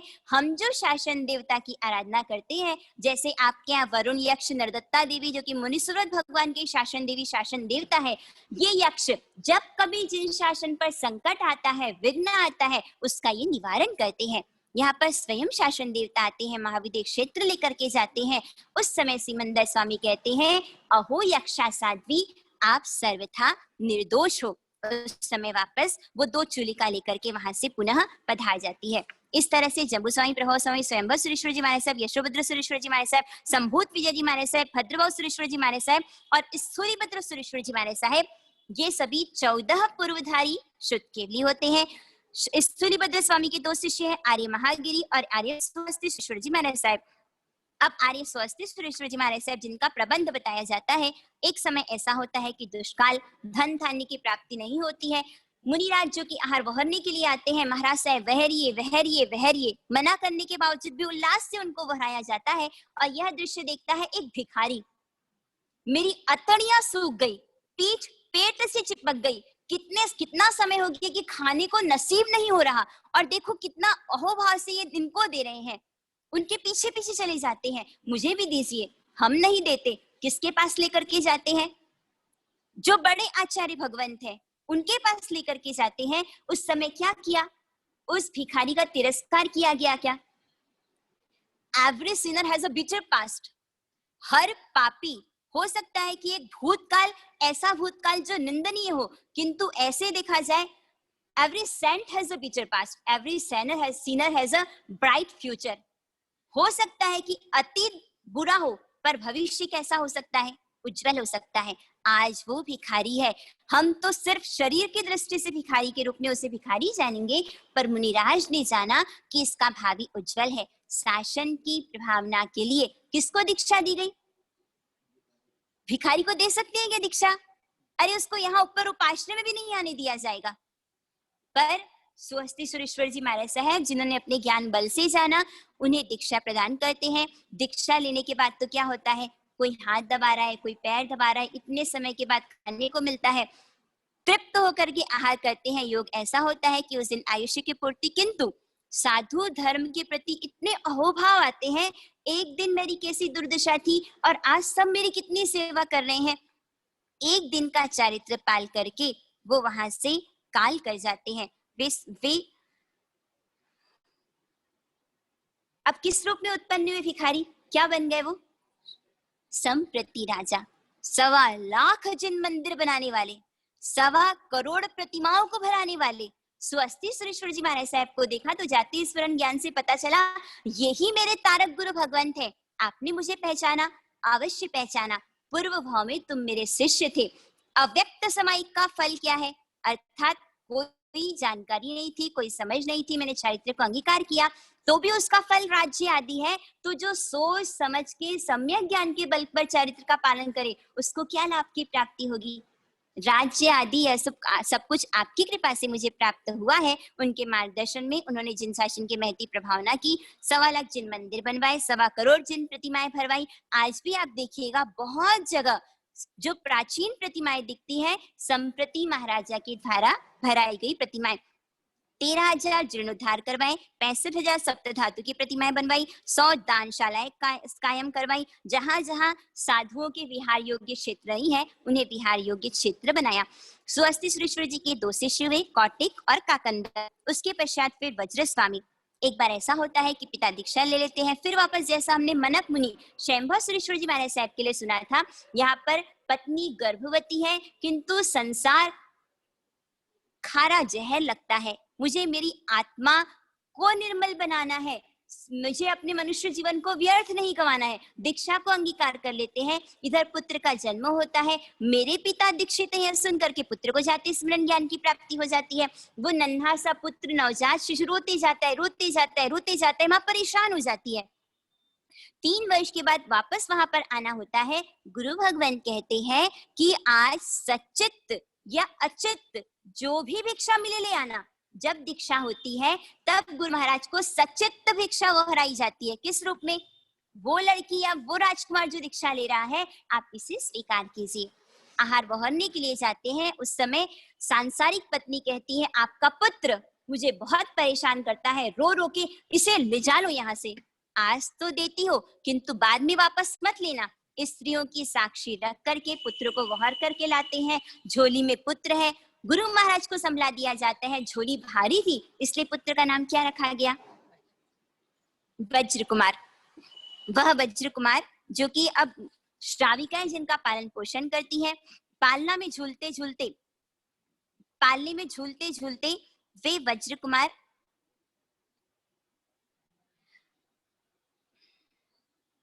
जिन्होंने 11 अंग को 6 महीने की उम्र में ही 11 अंग को कंठस्थ कर लिया। जैसे ही जन्म हुआ, योग 3 वर्ष के बाद नहीं, जन्म हुआ, इधर पुत्या मुनि भगवान का कुछ समय के बाद आना होता है और उसे वहर करके लेकर के आ जाते हैं। जब वह लड़का 3 वर्ष का होता है, उस समय फिर माँ मांगने के लिए जाती है। तुमने ही तो दिया था। अब ये निर्णय राजसभा में किया जाता है। राजसभा में ऐसा होता है, माँ जो कि खिलौने मेवा मिठाई सब दिखाती है, किंतु पुत्र नहीं आता। और गुरु भगवंत ने क्या दिखाया? सिर्फ रजोहरण। और पुत्र दौड़ करके आ जाता है और रजोहरण को मस्तक पे रखकर नृत्य करने लगता है। तब से दीक्षा के समय रजोहरण को मस्तक पे रखकर नृत्य करने की परंपरा है। 8 वर्ष की उम्र में उन्होंने दीक्षा ले ली। पूर्व का मित्र तिर्यक जृंभक देव जो कि उनको कोलापाक बहरा रहा था, किंतु गुरु भगवंत ने जाना देवताओं की दृष्टि हिलती नहीं है, अनिमेष दृष्टि होती है। गुरु भगवंत ने जाना यह तो देवता है और देवता का आहार हम ले नहीं सकते। देवता प्रसन्न होते हैं और उनको वैक्री लब्धि आकाश कामिनी विद्या दे देते हैं। इस तरह से दशपुरोधर, वज्र स्वामी, उसके पश्चात फिर आर्य रक्षित सुरेश्वर जी महाराज साहब 14 विद्या अध्ययन करके स्वयं राजा जिनके सम्मान में, राजा जिनको लेने के लिए जाते हैं, सब तरफ जुलूस सिर्फ एक उस आर्य रक्षित बालक के लिए है। सब है, बस एक आंखें ढूंढ रही है कि माँ कहाँ है, माँ क्यों नहीं दिख रही। हाथी के हौदे पर बिछा घर तक आते हैं, सब सम्मान दे रहे हैं। घर में आकर देखा, माँ सब आए, तू क्यों नहीं आई? उस समय माँ कहती है, तूने नरक दात्री विद्याओं को अध्ययन किया है, अर्थात इस विद्या से तेरा संसार बढ़ेगा, तू धन को कमाएगा। मोक्ष देने वाली ऐसी विद्या 14 पूर्वों का अध्ययन करे तो मैं आनंदित हूँ। माँ, जिसमें तेरी रजा उसमें मेरी मजा, जो तू कहेगी वो मुझे स्वीकार है। उस समय फिर अपने मामा तोसिलाचार्य उनके पास भी जाते हैं। 14 पूर्व वही अध्ययन कर सकता है जो दीक्षा अंगीकार करे। माँ की इच्छा से, माँ की खुशी के लिए वह अपने मामा तोसिलाचार्य के पास जाते हैं। रास्ते में देखा 9.5 गन्ना, अर्थात मैं 9.5 पूर्व पढ़ पाऊंगा। जहां पर तोसिलाचार्य है, वंदन भी करना नहीं आता। कैसे इच्छामी खमासमनो किया जाता है, कुछ भी नहीं, देखा देखी दूसरों को देख करके वंदन करने लग जाते हैं। तब फिर ये जाना कि यह मेरा भांजा है, उसे फिर दीक्षा प्रदान की जाती है। इधर उनको वज्र मुनि के पास पढ़ने के लिए भेजा जाता है और वज्र मुनि ने सपना देखा कि कोई मेहमान आया जिसने दूध के कटोरी में रहा हुआ दूध उसका पान कर लिया, थोड़ा सा दूध शेष बचा। इसका तात्पर्य 9 पूर्व का उन्होंने अध्ययन किया, 10वां पूर्व माता पिता भाई सबका संदेश आ रहा है कि आ जाओ, उत्साह भंग हो जाता है। यहाँ फिर 9 पूर्व ही उनको पढ़ाया जाता है। आर्य रक्षित सुरेश्वर जी महाराज साहब मंदसौर में आकर के जिन्होंने प्रतिबोध दिया, माता पिता बहन और उनको दीक्षा अंगीकार करते हैं। उसके पश्चात फिर कालिकाचार्य सिद्धानंद स्वामी के वचन से निगोद का सूक्ष्म स्वरूप उन्होंने फरमाया। वृद्धवादी सुरेश्वर जी महाराज साहब जिन पर व्यंग्य किया गया कि वृद्धावस्था में मूसल फुलाओगे, वृद्धावस्था में इतनी जोर जोर से याद कर रहे थे, सरस्वती देवी की आराधना करते हैं और उन्होंने वृद्धावस्था में ज्ञान को प्राप्त किया। वृद्धवादी जी ने सिद्धसेन राजा को जीता, विप्र को जीता, इससे वो उनके शिष्य बन गए। विक्रमादित्य राजा को प्रतिबोध दिया जिसके नाम से आज तक विक्रम संवत्सर चलाया जाता है। उसके पश्चात हरिभद्र सुरेश्वर जी महाराज साहब 1444 ग्रंथों के रचयिता, वे हरिभद्र सुरेश्वर जी महाराज साहब जिनका ये संकल्प था, पहले दीक्षा से पहले एक विप्र थे जिन्होंने संकल्प किया था कि जिस किसी का वाक्य मुझे समझ में नहीं आएगा मैं उसके पास फिर दीक्षा ले लूंगा। याकिनी महत्रा जो कि एक काव्य का पाठ कर रही थी, नहीं समझ में आता, इसलिए फिर वो याकिनी सुत हरिभद्र सुरेश्वर जी महाराज साहब के नाम से जाने गए। अब योग ऐसा बनता है कि उनके 2 शिष्य हैं, हंस और परमहंस। दोनों को बौद्ध शास्त्रों को पढ़ने का मन किया, अतः बौद्धाचार्य के पास जाते हैं, छिप करके गुप्त रूप में अध्ययन करते हैं। कैसे भी अंदाजा लग जाता है कि ये जैन होना चाहिए, इसलिए क्या किया गया कि ऊपर कक्ष में पढ़ाया गया और नीचे उतरते समय जीना, पगथिया, स्टेप्स, उसमें जिन प्रतिमा रख दी गई। जितने बौद्ध हैं वो तो प्रतिमा पर नीचे उतर जाते हैं, पर हंस और परमहंस ने क्या किया कि उस प्रतिमा पर जनेऊ बना दी। जनेऊ बनने के कारण फिर वो बौद्ध प्रतिमा हो जाती है। बौद्धाचार्य को इसका अंदेशा लग जाता है कि ये जैन मुनि है, सेना को पीछे भेजा जाता है और हंस और परमहंस दोनों की मृत्यु हो जाती है। हरिभद्र सुरेश्वर जी महाराज साहब को बहुत क्रोध आता है। उबलता हुआ तेल का कड़ाहा विद्या के बल से 1444 बौद्धों को आकर्षित कर रहे हैं, वो सब आकाश में मंडरा रहे हैं। इतने में एक श्रावक आकर के कहता है, यदि कभी कोई चूहा मर जाए तो कितने उपवास का प्रायश्चित आएगा? पंचेंद्रिय प्राणी है तो 5 उपवास का प्रायश्चित आएगा। उन्होंने प्रश्न किया, किसी पंचेंद्रिय जीव का घात होगा तो कितने उपवास का प्रायश्चित? 5 उपवास का। श्रावक कहते हैं, मुनि भगवंत, आचार्य भगवंत 1444 जो कि पक्षी के रूप में मंडरा रहे हैं, बस उबलते हुए तेल के कढ़ाई में टपाटप वो गिरने ही वाले हैं। इतने में वो श्रावक अनजाने में, जब 5 उपवास का फल है तो जानबूझकर जो ये कृत्य किया जा रहा है उसके लिए क्या होगा? तब वे जागृत होते हैं, बोध को प्राप्त होते हैं। श्रावकों को अम्मा पियू कहा जाता है। यदि कभी कोई साधु मुनिराज, वे भी छद्मस्त है, कभी कोई गलती हो भी जाए तो एकाकी विनम्रता के साथ अपनी मर्यादा में कैसे वापस उनको स्थिर करना, सुस्थिर करना संयम में, ये भी श्रावक का भी आचार है। वो श्रावक जिन्होंने बताया परमहंस और हंस दोनों की मृत्यु उस समय फिर प्रायश्चित के रूप में 1444 बौद्धों को आकर्षित किया था। इसलिए हरिभद्र सुरेश्वर जी महाराज साहब जिन्होंने 1444 ग्रंथों की रचना की। उसके पश्चात बापा भट्ट सुरेश्वर जी महाराज साहब जिन्होंने आम राजा को प्रतिबोध दिया, उनका ये संकल्प था कि पालिताना का दर्शन करके ही पालना करना। 6 उपवास हो गए, शत्रुंजय बहुत दूर है, तब फिर देवता ने शत्रुंजयावतार नामक प्रसाद में भगवान की प्रतिमा विराजमान की, जिसका दर्शन करके उनका अभिग्रह पूर्ण हुआ।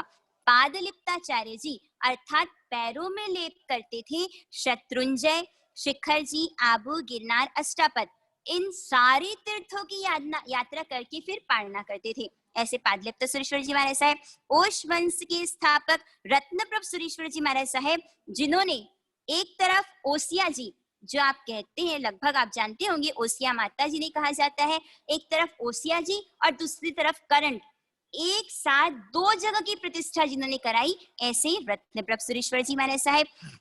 उसके पश्चात जब कभी किसी की मृत्यु होती है तो छोटी शांति का पाठ बनाया जाता है। इस शांति की रचना करने वाले श्रीमान देव सुरेश्वर जी महाराज साहेब, भक्तामर स्तोत्र की रचना करने वाले जिन शासन के प्रभावक कौन, मानतुंगाचार्य जी।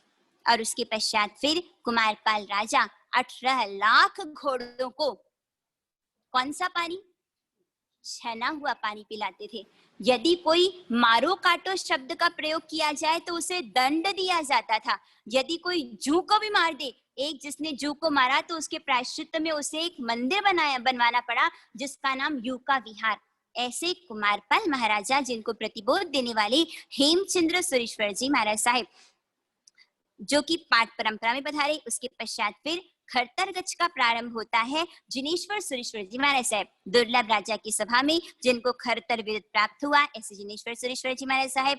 अभय देव सुरेश्वर जी महाराज साहेब जिनको कोढ़ रोग हो जाता है, जो अनशन स्वीकार करना चाहते हैं, पद्मावती देवी आकर के कहती हैं कि आपको तो अभी 9 अंगों की टीका की रचना करनी है, माँ मैं कैसे करूं, मेरा पूरा शरीर हड्डियां सब गल रहे हैं। उस समय फिर श्री सेडी तटनी तरे पुरवरे स्तंभने स्वर गिरा, जाइए स्तंभन पार्श्वनाथ की प्रतिमा जो कि कहाँ है, धरती के नीचे जैतिवन स्तोत्र की रचना की जाती है। फणिफण फार फुरंत रैणकर रंजी नहल फलिनी कंदल दल तमल निलुप्पल सामल।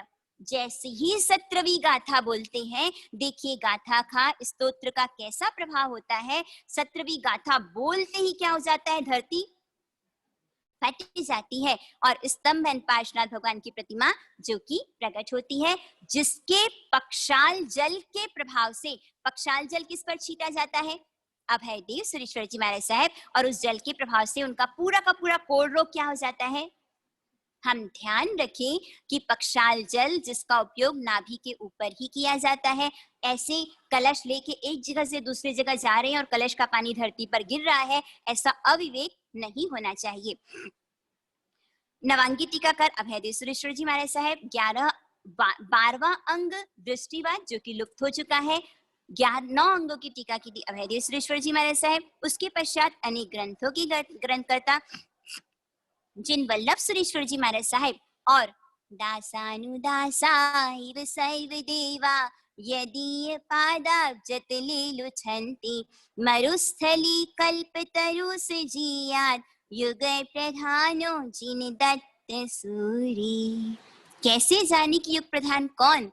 उस समय फिर जिसके हाथ में, तुम्हारे हाथ में श्लोक लिख दिया गया है, जो पढ़ लेगा उसे जानना युग प्रधान। सब जगह घूमते हैं, फिर जिन दत्त सुरेश्वर जी महाराज साहब के पास आते हैं। अपनी प्रशंसा अपने मुख से कैसे की जाए, आपकी तारीफ जितनी की जाए कम। अरे भाई आपका नाम पूछा जा रहा है, आपकी तारीफ यह समझिए आप। यहाँ पर जिन दत्त सुरेश्वर जी महाराज साहब ने वासक्षेप डाला, उस समय फिर उनके शिष्य पढ़ करके बताते हैं दासानुदासा इव सर्वदेवा, अर्थात सारे देव जिनके दास हैं, युग प्रधान जिन दत्त सुरेश्वर जी महाराज साहेब, जिन्होंने 1,30,000 अजैनों को जैन बनाया। 500 साधु 700 साध्वियों के अधिपति थे, 57 गोत्रों के अधिपति की जिन्होंने रचना की। उनके पाठ पर फिर मणिधारी जिनचंद्र सुरेश्वर जी महाराज साहब पधारे और उसके पश्चात फिर कुशल सुरेश्वर जी महाराज साहब मालपुरा में जिनके चरण विद्यमान हैं, वे कुशल गुरुदेव जो कि 1200 साधु और 2400 साध्वी जी के अधिपति थे। 50,000 अजैनों को जिन्होंने जैन बनाया।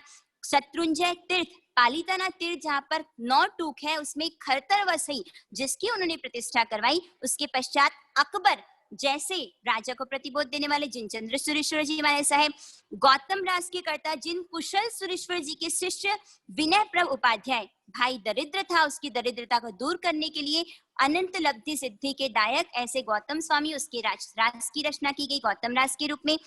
समय सुंदर जी महाराज साहेब जिन्होंने अनेक स्तवन सज्जाएं रची।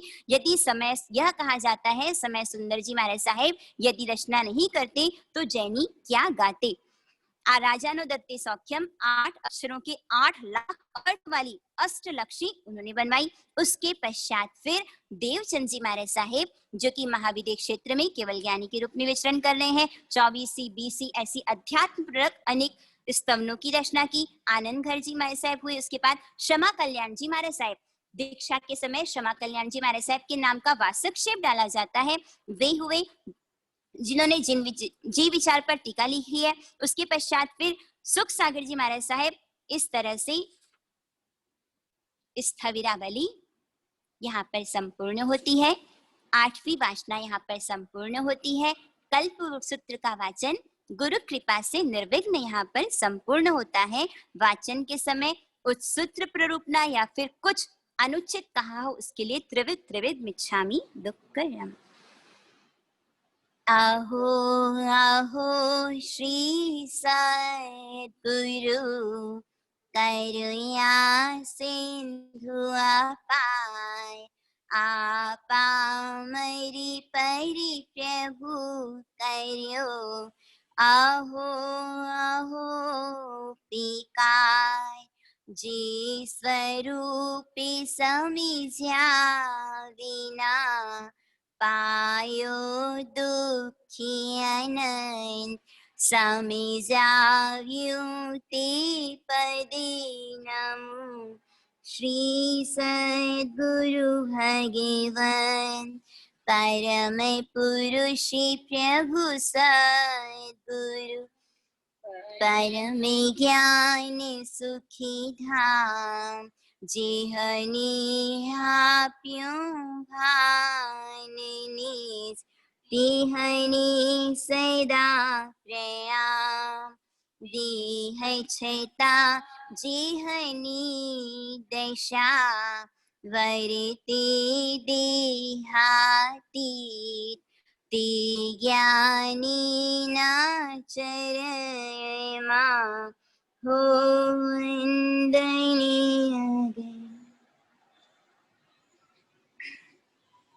हमारा सबसे बड़ा पर्व कौन सा है? संवत्सरी पर्व। पर्युषण में संवत्सरी पर्व जिसे कल हम मनाएंगे।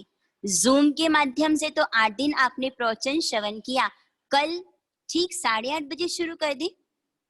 कल करना पड़ेगा क्योंकि सूत्र वाचन में लंबा समय लगता है। ठीक 8:30 शुरू करेंगे। संघ सूत्र को वहराएगा, उसके बाद साध्वी जी भगवान वाचन प्रारंभ करेंगे। हाँ, और वाचन के पश्चात फिर यहाँ से कांच के मंदिर दर्शन करके फिर पूज्य जैनाश्री जी महाराज साहब जो कि संवत्सरिक प्रतिक्रमण कांच के मंदिर में करवाएंगे, और 2 साध्वी जी भगवंत यहाँ जूम के माध्यम से प्रतिक्रमण नहीं होगा। संवत्सरी के दिन सांवत्सरिक प्रतिक्रमण उपाश्रय में आकर के अवश्य करना ही चाहिए। वर्ष भर में जितनी भी हमसे गलतियां हुई हैं, अपराध हुए हैं, हो जाती है हिंसा, आ जाता है क्रोध, सारे पापों की क्षमा याचना कल सांवत्सरिक प्रतिक्रमण के माध्यम से होगी। समय ठीक 3:30 बजे। जो भी संघ का कार्य है बोली आदि का प्रारंभ हो जाएगा और उसके बाद फिर समय से प्रतिक्रमण शुरू हो जाएगा। क्योंकि गर्मी है, सबके उपवास आदि रहते हैं। कल के दिन जिनसे संभव हो उनको उपवास करना ही चाहिए। किसी को शुगर या जो प्रॉब्लम है उनको जैसा ठीक लगे, पर यथा संभव उपवास का ही प्रत्याख्यान करके कल 7 दिन जो हमने हिंदी में सुना उसको फिर कल हम सूत्रबद्ध श्रवण करेंगे। पक्षी बारसा सूत्र के माध्यम से जिस सूत्र को प्रयास करें, हो सकता है कि अर्थ समझ में नहीं आए, हम नहीं जानते कि मेडिसिन के क्या इंग्रेडिएंट्स होते हैं, किंतु फिर वो उसका असर होता है। उसी तरह से श्रद्धा से भावों से सूत्र का यदि हम श्रवण करते हैं तो हमारे लिए वह लाभकारी होता है।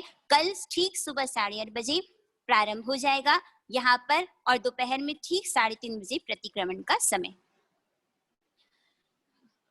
जिनको यदि किसी को पौषध करना है तो सुबह 6:30 बजे पौषध करें। मांगलिक पचकान जिसके उपवास सूर्य योगे अबतरम बज के 3 पियर मस्तम खाइम से रथरम संगठन पाणा पुरसार पे से मुठी से बज गई 24 पियर मस्तम पाणम खाइम से रथरम से संगठन से में तेगण मुसरी एकाशना व्याशना आइम्बिल निवि ओगिसर कासी पुरी सार पे से मुठी से बज जम पियर मस्तम पाणम खाइम से रथरम से गणम आइम्बिलम निवि के पिछका लेयन गेते हंसे रखित गण बडुच मिखिरम एकाशनम व्याशनम बज के 3 पियर मस्तम खाइम से रथरम से गण सागरी आगरणम आउंटन पसरम गुरु बिठाइनम परीक्षा वणगा मैत्रम सस्मै विद्याकरणम भोसिरे। मंगलम भगवान वीर मंगलम गौतम प्रभु मंगलम स्थूली भद्राद्या जैन धर्मोस्तु मंगलम सर्वारिष्ट प्रणशय सर्वादिष्टायदायिने सर्वलब्धि निधानाय श्री गौतम स्वामिने नमः। उपसर्गाक्षम्यन्ति सिद्ध्यन्ति विघ्नवल्लय मन प्रसन्नतामिति पूज्यमाने जिनेश्वरी सर्वमंगल मंगल्यम सर्वकल्याण कारणम प्रधानम सर्वधर्माणां जैनम जयति शासनम। बोलिए आदिनाथ भगवान की, भगवान महावीर स्वामी की, श्री गौतम स्वामी की, चारू दादा गुरुदेव की, परम पूज्य गुरु श्री चक्षु श्री माय साहिब की, परम पूज्य गुरु श्री मणिप्रभा श्री माय साहिब की, सभी साधु संतों की, जिन शासन देव की, आज के आनंद की।